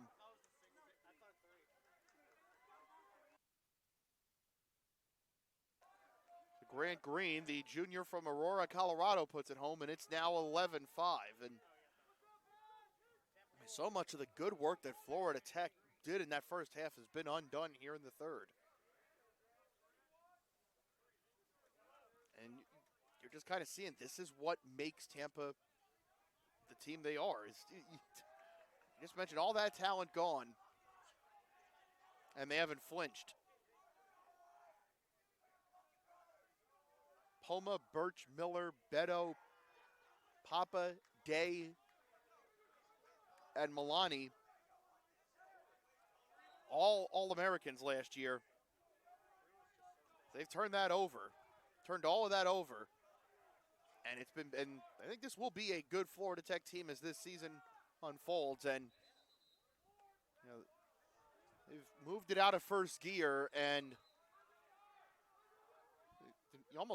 you can see the Spartans, almost the wheels turning as if, oh, this is a game. All right, then, we'll engage. Panthers create the turnover there, and Brooks Van Esselston eager to get this into the Spartan zone.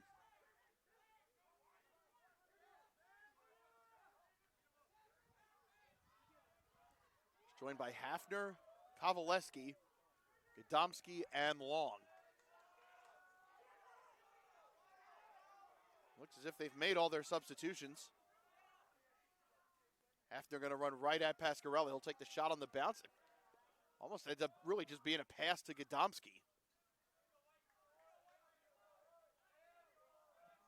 Well, Hefner really stands out. And he was tall last year too, but now he's also added the muscle as well. And I have a feeling Drew's going to be an impact player for this team in 2025. And they liked him a lot going into last season. Under 30 to shoot now for the Panthers. Boy, he is taking a walloping there from Green and just does not seem to be phased in the least. Pass knocked down by Gadomski, or it was the Gadomski pass that got knocked down. It's ultimately picked up by Gombold. Tampa very easily into the Panther zone, looking for more. Kemp and Lindsay very nearly had the hat trick. The save was made by Francisco. Jax has to scramble back into position as Tampa broke up the clearance. They got the reset on the shot clock, and they'll go back out up top to Zach Friend as the Spartans will make a couple of substitutions. That's the way to Bradshaw, and this is Zach Johnson. Into the circle, over for Friend. Nastos is there. 3:24 remaining in the third.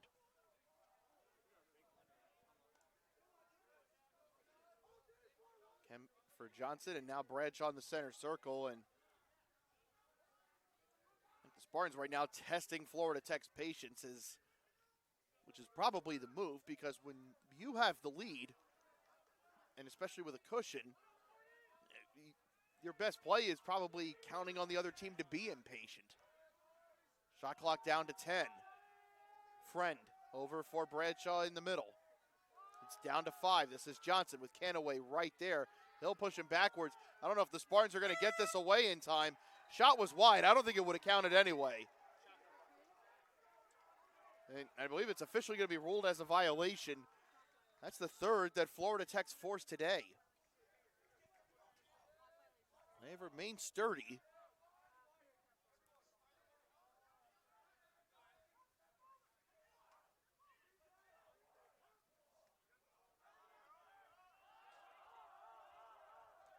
Here's Strong being picked up by Devon Rasmus. Quite the duel going on there in the middle of the park. 1T for Gavin Stetcher, who's got an assist today. It goes to Andrew. Running right at Casera. Works to the back and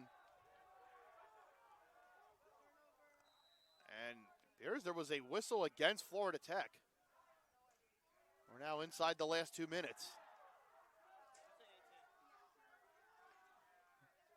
Reminder again, we will be back at 7 tonight for the women's season opener as they take on Flagler, team that reached the NCAA tournament last year. And there's going to be a delayed penalty here against Florida Tech. Running with it is Gavin Bomstad. And they'll veer out to the right. Inside the last 90 seconds, there's 50 on the shot clock.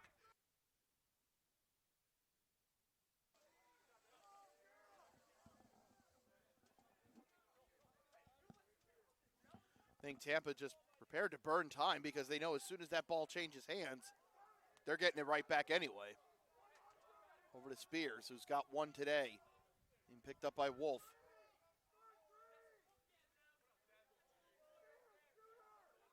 Praying for Bomstad with 20 to shoot. We're inside the last minute of the third.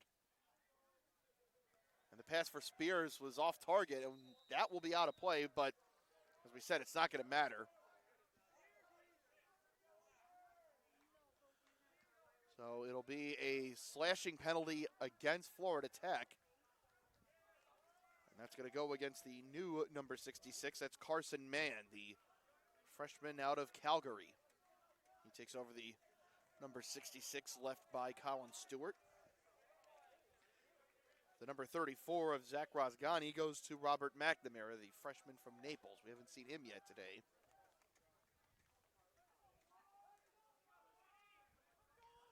So unless Tampa score, this penalty will go into the fourth quarter.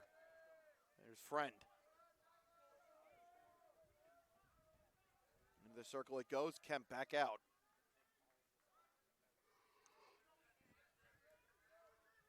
Spears being picked up by Brian Barlotta.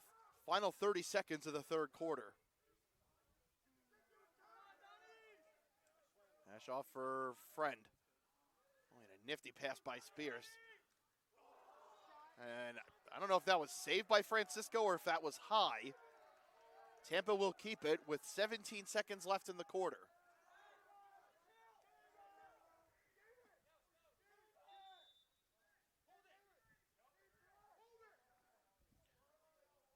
And I think Tampa might just let the last 10 seconds of the third quarter run out. They'll start the fourth quarter with a man up, and it looks that way because Davis Lindsay is just walking back to the bench, and now the Panthers are starting to do the same thing. That ends the third quarter. A 6-1 outburst by the Spartans have them 15 minutes away from their first victory of the season. We'll take a 60-second break, and then we'll be back with the fourth quarter. It's Tampa 11, Florida Tech 5. This is Panther Men's Lacrosse on the Florida Tech Digital Network.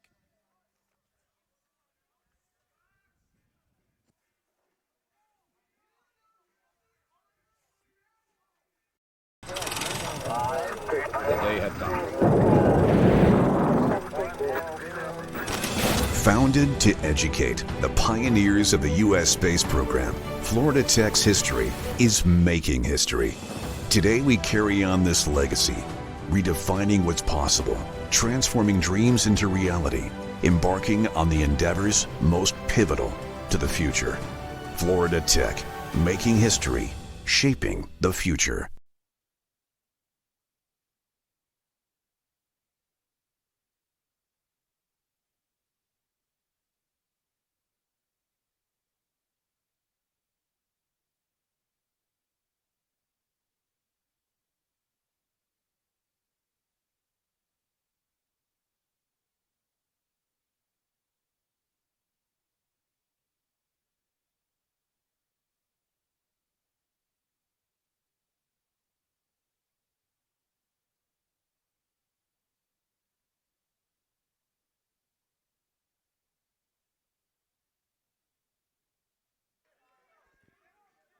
"15 minutes left in this one. It's Tampa 11, Florida Tech 5.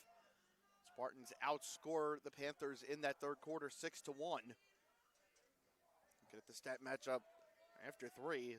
Spartans have outshot Florida Tech 24-23, including 19-13 in shots on goal. Both goalies with 8 saves.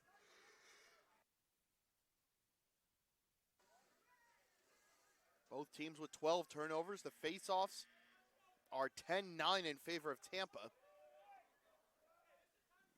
Florida Tech are 16 of 18 on clearances. Tampa are 14 of 18 on clearances. It's been a mostly even game outside of the third quarter. I think that's what has to be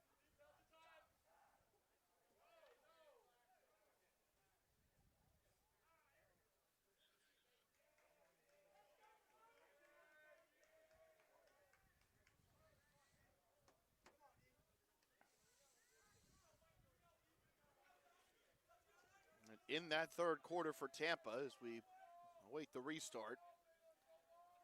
For Tampa, it was 2 for Davis Lindsay, 1 for Jack Spears, 1 for Jackson Bashaw, and 1 for Ryan Kemp and Grant Green.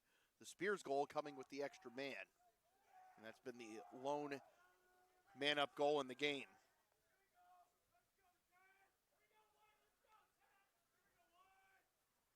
Not sure what the holdup was. Neither of the face-off. Well, there won't be a face-off because Florida Tech still have 14 seconds left on the penalty. And that is being served by Carson Mann. That was a slashing penalty. So there doesn't need to be a face-off here.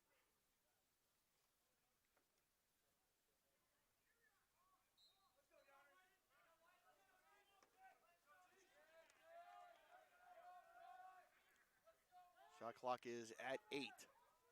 So I think that was part of it too, as into traffic and firing, and a save made by Francisco as he denies Bashaw, although the Spartans got the rebound, and there was a collision at the net, and it's going to be a whistle against Florida Tech. So Tampa will keep it, and they'll get a shot clock reset back out to 60. Boy, there's been a lot of physical play in front of the net today, more so than usual. Lindsay will bring it in, being guarded by Steve Ulrichs. Thought about going the wraparound to the right. Ulrich's cut that off, and now they'll play it out for Bradshaw. Wessel is there.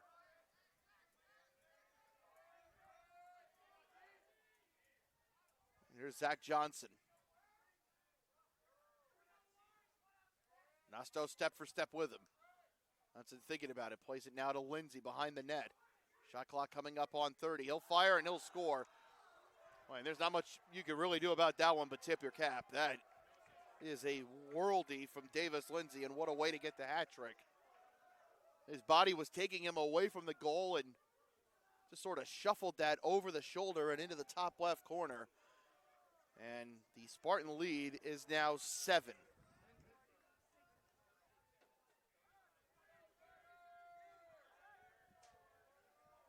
So Davis Lindsay with the hat trick. And he was a pretty regular goal scorer at Loyola of Maryland over 3 seasons. And he has taken that to the Division II level as well. And you can see it. This is going to be another tough Tampa team. And you don't get to be this good by accident.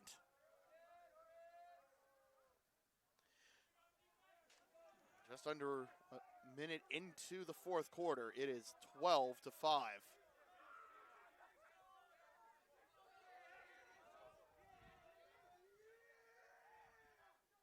Davis Lindsay last year, 8 goals, 18 assists in 15 games for a Loyola team that went 6-7 as Kemp hits the post.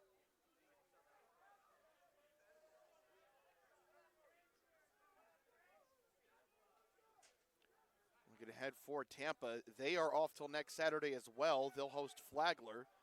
Then they have a non-conference game with Florida Southern on Tuesday the 11th. That ensuing Friday the 14th, they play Rockhurst, a team that is starting the season inside the USILA preseason top 20. Then they will take on Limestone on Sunday the 23rd. That game will be in Savannah, which is something that Tampa have done in recent years. They'll close February against Concordia Irvine. Pretty good team out west that are starting to make waves. Florida Tech faced them last year. They'll start March in Charlotte against Seton Hill, who are currently ranked number 11 in the nation. Then they'll go to St. Louis on March the 8th to take on Maryville as the Spartans add another. It is now 13-5 with 12:45 left in this one.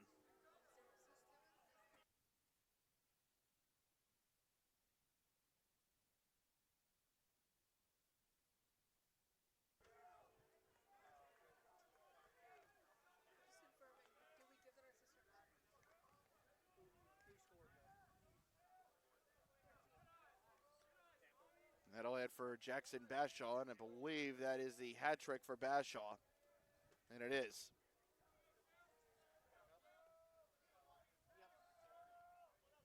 For Tampa, they go to Maryville on March 8th. That game will be played in St. Louis. Maryville are number 12 in the preseason poll. Then they face Indianapolis at home on March 15th.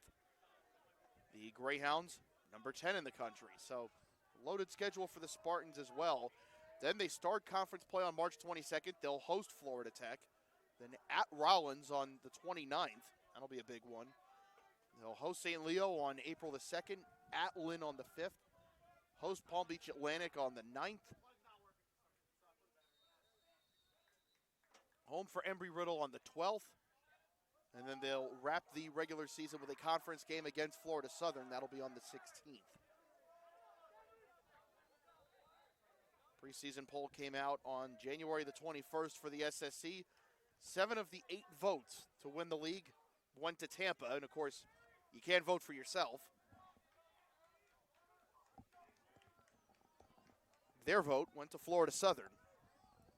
They had 49 points in the poll. Florida Southern had 40. Rollins was 3rd with 38. Florida Tech was 4th with 34, followed by Embry-Riddle in 5th with 22. St. Leo in 6th with 20, then Lynn with 15, and Palm Beach Atlantic with 7.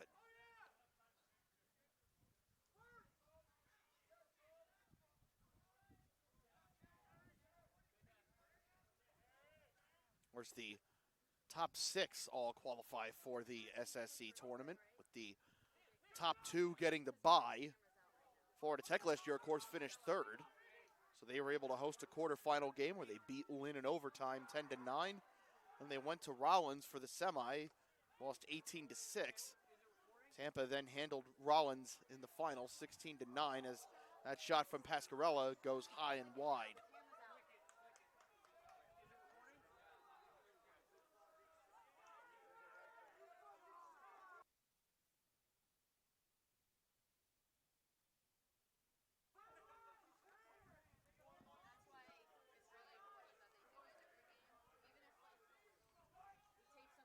Spartans just burning clock from the top of the midfield. Running with it here, this will be Tommy Ortega. Originally from Coatesville High School in Coatesville, Pennsylvania, which is just outside the Philadelphia area. And the only reason I know about Coatesville, Pennsylvania is one man in a different sport. Of course, the great Rip Hamilton was a part of those legendary Pistons teams in the 2000s. Also part of the first UConn men's team that won a title back in '99. Rip Hamilton grew up in Coatesville. Used to talk about that a lot. Panthers able to deal with it.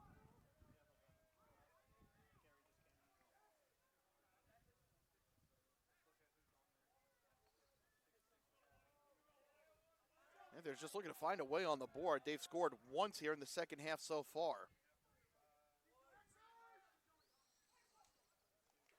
SSC tournament this year starts on April 19th with the semis on the 23rd and the final on Saturday the 26th. NCAA tournament begins May 7th with the Final Four and final, or at least the final will be held up in Foxborough once again.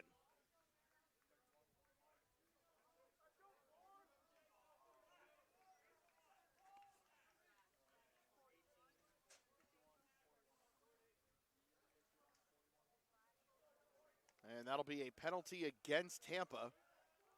That'll be a 1-minute slashing penalty.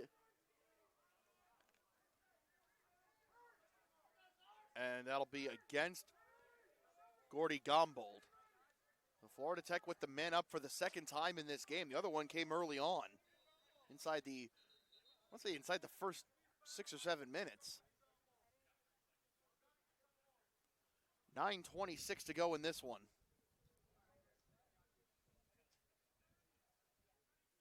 And I believe that is Jaden Griggs who came off, and he's getting looked at on the bench by Luis Velez, our head athletic trainer here at Florida Tech. It'll be Dawson Long to bring it back into play once we restart. And we have our signal. Florida Strong and now Cornwell. There's Jonah Bornek, who had a quietly solid freshman campaign last year. Back to it. Over it goes for Strong. Pass is broken up. Long was giving chase. It'll be Tampa ball with 9:09 to play.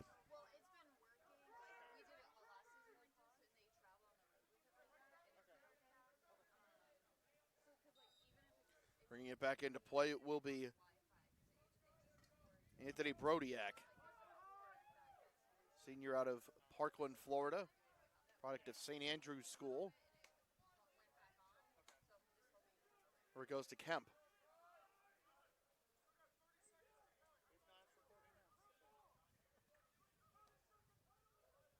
20 seconds left on the penalty, and it looks like Florida Tech will be 0 for 2 on the day with the extra man.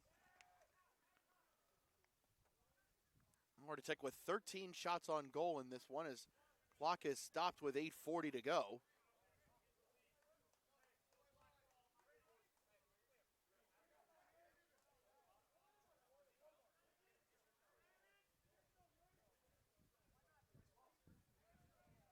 And I think the penalty's just been wiped out. Okay, so there was an issue with how the penalty was relayed, so it should have been a 30-second, not a 1 minute. So the 30 had already been served. So Gombold will re-enter. Panthers have had 13 shots on goal. They've beaten Terrio 5 times. He's had 8 saves for a .615 save percentage. Max Francisco has faced 24 shots. He has saved 11 for a save percentage of .458. And that should add to his total. I believe he did redirect that.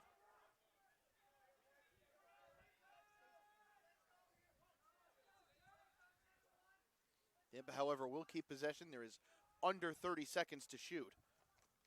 Back in it for Florida Tech is Jackson Sitzma. First time we've seen him today. Shot high. Tampa did have men ahead. 19 on the shot clock as this will be brought back into play by Brady Bolton.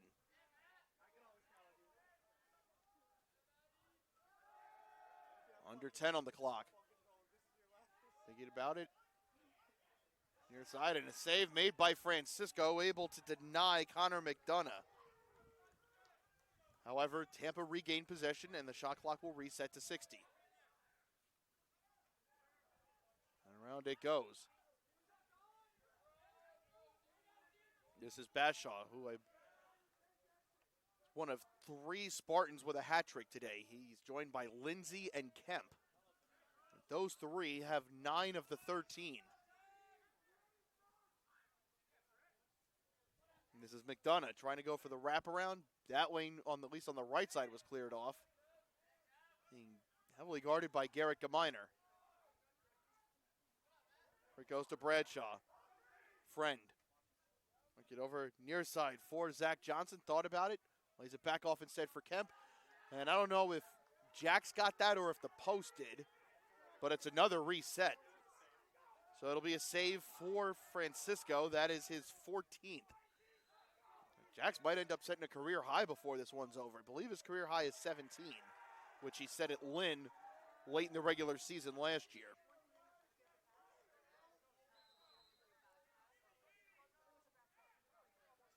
Unfortunately, a turnover gives Florida Tech some relief.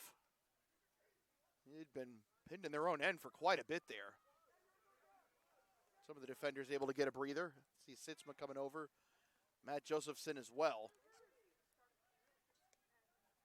Florida Tech, you just want to see a couple of sets run well here, and at least, hey, if you can get a couple of possessions with some goals here, it might be almost out of range to get that comeback now. But if you get 3 or 4 more here, you just want something to build on going into next week against North Greenville.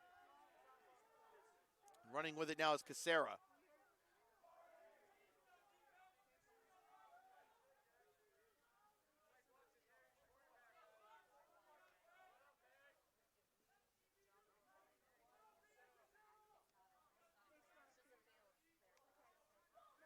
Tampa will be 1-0. Reminder, this game not a conference game. That matchup will be coming towards the end of March, and that'll actually be when I believe that will open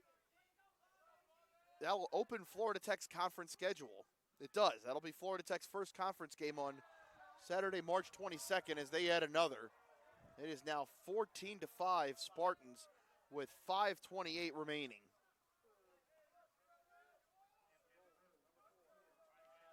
As Ryan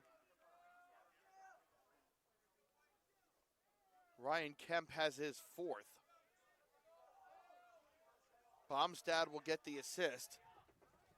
And quite the start to the season for Ryan Kemp, the senior from Fishers, Indiana. As Tampa has outscored Tech here in the second half 9-1. Florida Tech played so well, and they were so sturdy for the first 30 minutes, and necessarily think, okay, they're definitely going to win, but you definitely thought this was a game that could go either way, and the dial very much turned in one direction, and that's what Tampa can do.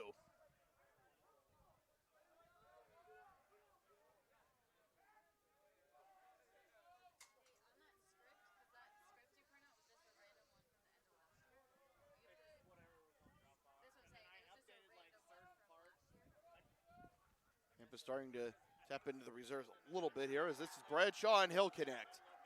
Rafe Bradshaw with his 2nd. It is now a 10-goal game with 4:52 left. 15-5 is the score.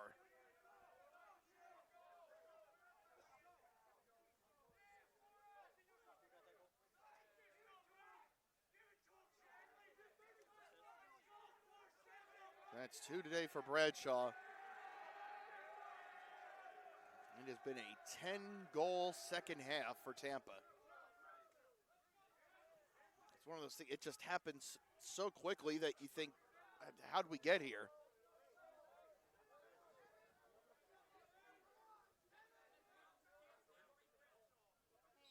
And I believe that is a new face-off specialist for Florida Tech. It was. Artabat not out there, and still ultimately won for Tampa by Desi Arup. It was Shael Sager who had some success in the first half. Tampa's tilted that in their direction as well, and it was pretty even for a good chunk of the game, and faceoffs now in favor of the Spartans 14-9, and it doesn't always tell you the story of the game, but many times it does. Now you can tell if one team is dominating the faceoffs, they're probably dominating the scoreboard too.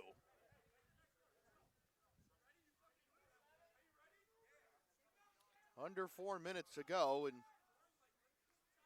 it's been an opener that has gotten away from Florida Tech pretty quickly. And it certainly didn't feel that way going into the intermission. You felt like Florida Tech were doing a lot of good things. And 25 minutes later, here we are. Here's Van Esselston, and he's got his first of the season, and there's someone else that we hope can pick up the goal-scoring slack with all the graduates that Florida Tech had on that end last year. Brooks Van Esselston improved with each game as a freshman last year, and expect to see more of that in 2025. It's 15-6 Tampa with 3:40 remaining.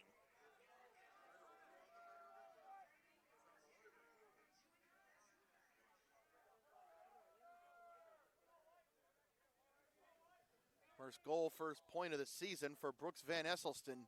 It is 15-6.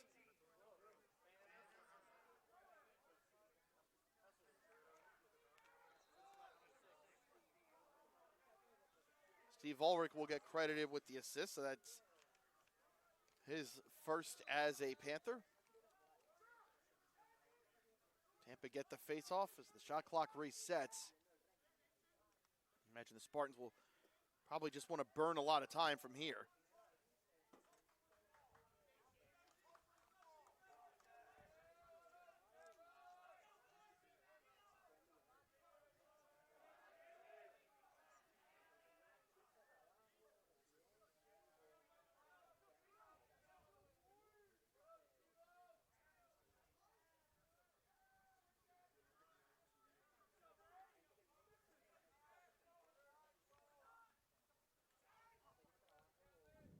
Bradshaw's on a hat trick. He was thinking about it.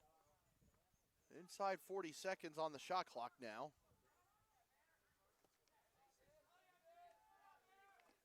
Carson Mann picking up Shane Leonard, senior from Rochester, New York.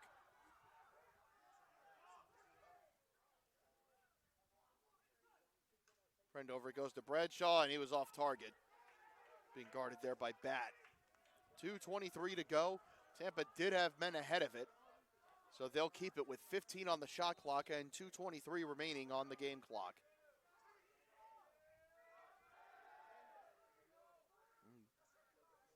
Florida Tech's streak of season opening losses continues. Again, they have not won an opening game since 2019, as that should be the fourth shot clock violation forced by the Panthers today. So there is that, and a couple of those have happened here in the second half. And last time they won their opening game was back in 2019 at Coker. The last time they won a season opener at home was in 2017, as that should be a penalty against Tampa there, and that's going to be on Harry Bolin for the push. Clock has stopped with 1:52 to go.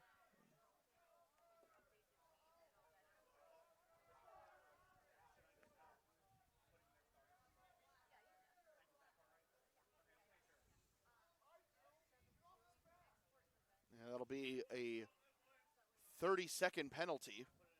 So Florida Tech will have the extra man for the fourth time today, I believe. Oh, no, third time today. Both teams had committed 2 penalties prior to that. Tampa were 1 for 2. Florida Tech has not converted either attempt. This is Strong. It goes back to Dawson Long. Jack Cornwell thinking about it. Goes around for Kovaleski. Long back to Strong. Here's Jonah Bornick with 10 remaining on the penalty. Where it goes to Dawson Long. Joe thinking about it. That guy, it goes for Bornick. He'll fire, and the save made by Terrio. And he's got a sprawl to get to that, to smother the rebound. And with that, the penalty expires. So Florida Tech now 0 for 3 today with the man advantage. Although they might get it back here. No, Joe Kovaleski out of all of that. I mean, that was a cartoonish pileup. Well composed by Florida Tech. They've got the ball. Oh, you could see where they were going there trying to get Bornick. The late flag, late but not undeserved, as Bornick got hit after he left his feet. And I'd imagine that's going to be a 1-minute penalty, which means whoever that's on, that's going to be it for them. Just in terms of the time remaining.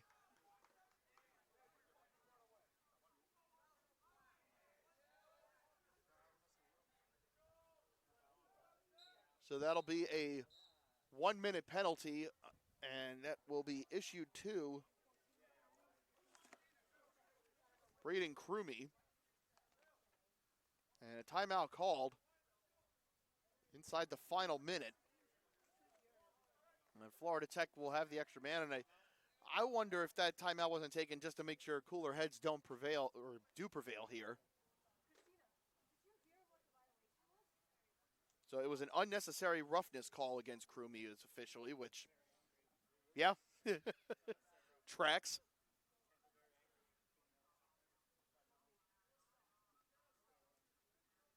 And reminder is we'll have a brief stat recap, and then we'll step aside and we'll come back at 7 o'clock as the women start their 2025 season. It's year 2 under Kelsey Richardson. They take on Flagler. That should be a good matchup. Flagler's been one of the better teams really since their inception in 2022. They've come quite a way. It'll be a good test as Florida Tech team looking to take the jump in 2025. Panther women have not been in the SSC tournament since 2019. There's reason to believe they can get there this year. 53 seconds remaining. So Florida Tech will have the man advantage for the rest of this one unless they score. The unnecessary roughness penalty charged to Braden Crumey is Cornwell feeds it to Strong. And now it's Dawson Long. They'll work it around Bornick out to Cornwell. This is Strong. Now they'll find Bornick. They'll work it around Dawson, finding Strong. The pump fake, back it goes.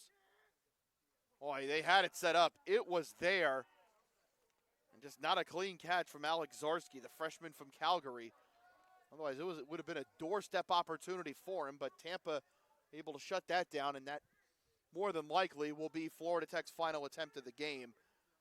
Terrio bombs this ahead.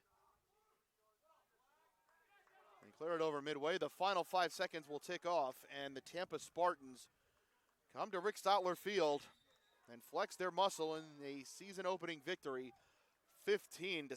So let's take a look at the final stats of this one. Spartans outshoot the Panthers 39-26, including 29-15 in terms of shots on goal. 14 saves for Jax Francisco, 9 for Connor Terrio. Tampa scored one of their 2 extra man opportunities. Florida Tech were 0 for 3. I should say 0 for 4. And the Spartans win the face-off battle 15-9, which, when you add the SSC leader last year and Michael Flores, that'll happen. Jordan Naso also won 5 as well there. 9 face-off wins for Florida Tech, 6 by Carter Batt, 3 by Shale Sager. Panthers were 20 of 22 on clearances. Tampa just 17 of 22. Both teams with 17 turnovers. Tampa caused 10. Florida Tech caused 4. Goal scorers for Tampa, Ryan Kemp with 4. Jackson Bashaw and Davis Lindsay each with hat tricks. Rafe Bradshaw had 2. Zach Friend with 1. Grant Green with 1. And Jack Spears with 1 as well. 2 assists to Zach Johnson and 3 for Davis Lindsay. So a 6-point game for him. Joe Kovaleski and Thomas Strong each with 2 goals today. Of course, Thomas Strong with 2 on his debut. 1 on a debut for Jack Cornwell. Brooks Van Esselston scoring as well. The 2 assists in the game going to Steve Ulrichs, as well as Gavin Stetcher. So, Florida Tech now 0-1. Tampa are 1-0. They will host Flagler next Saturday night at home. For Florida Tech, they are now 0-1 here in 2025. Well, we hope you have enjoyed today's broadcast despite the outcome. Our next broadcast of Panther men's lacrosse will be next Saturday, February the 8th at 11 a.m. when the Panthers host North Greenville. We hope you will join us for that one. For my executive producer, Lauren, my name is Jerry Durney, signing off from Rick Stotler Field on the campus of Florida Tech in Melbourne. Or once again, your final score this evening, Tampa 15, Florida Tech 6. Stay tuned. We've got the women's season opener coming up at 7 as they host Flagler.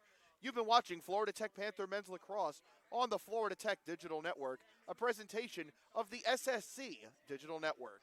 Good evening from Melbourne. We'll be back in an hour, and we'll be back to cover the men next Saturday. Stay tuned.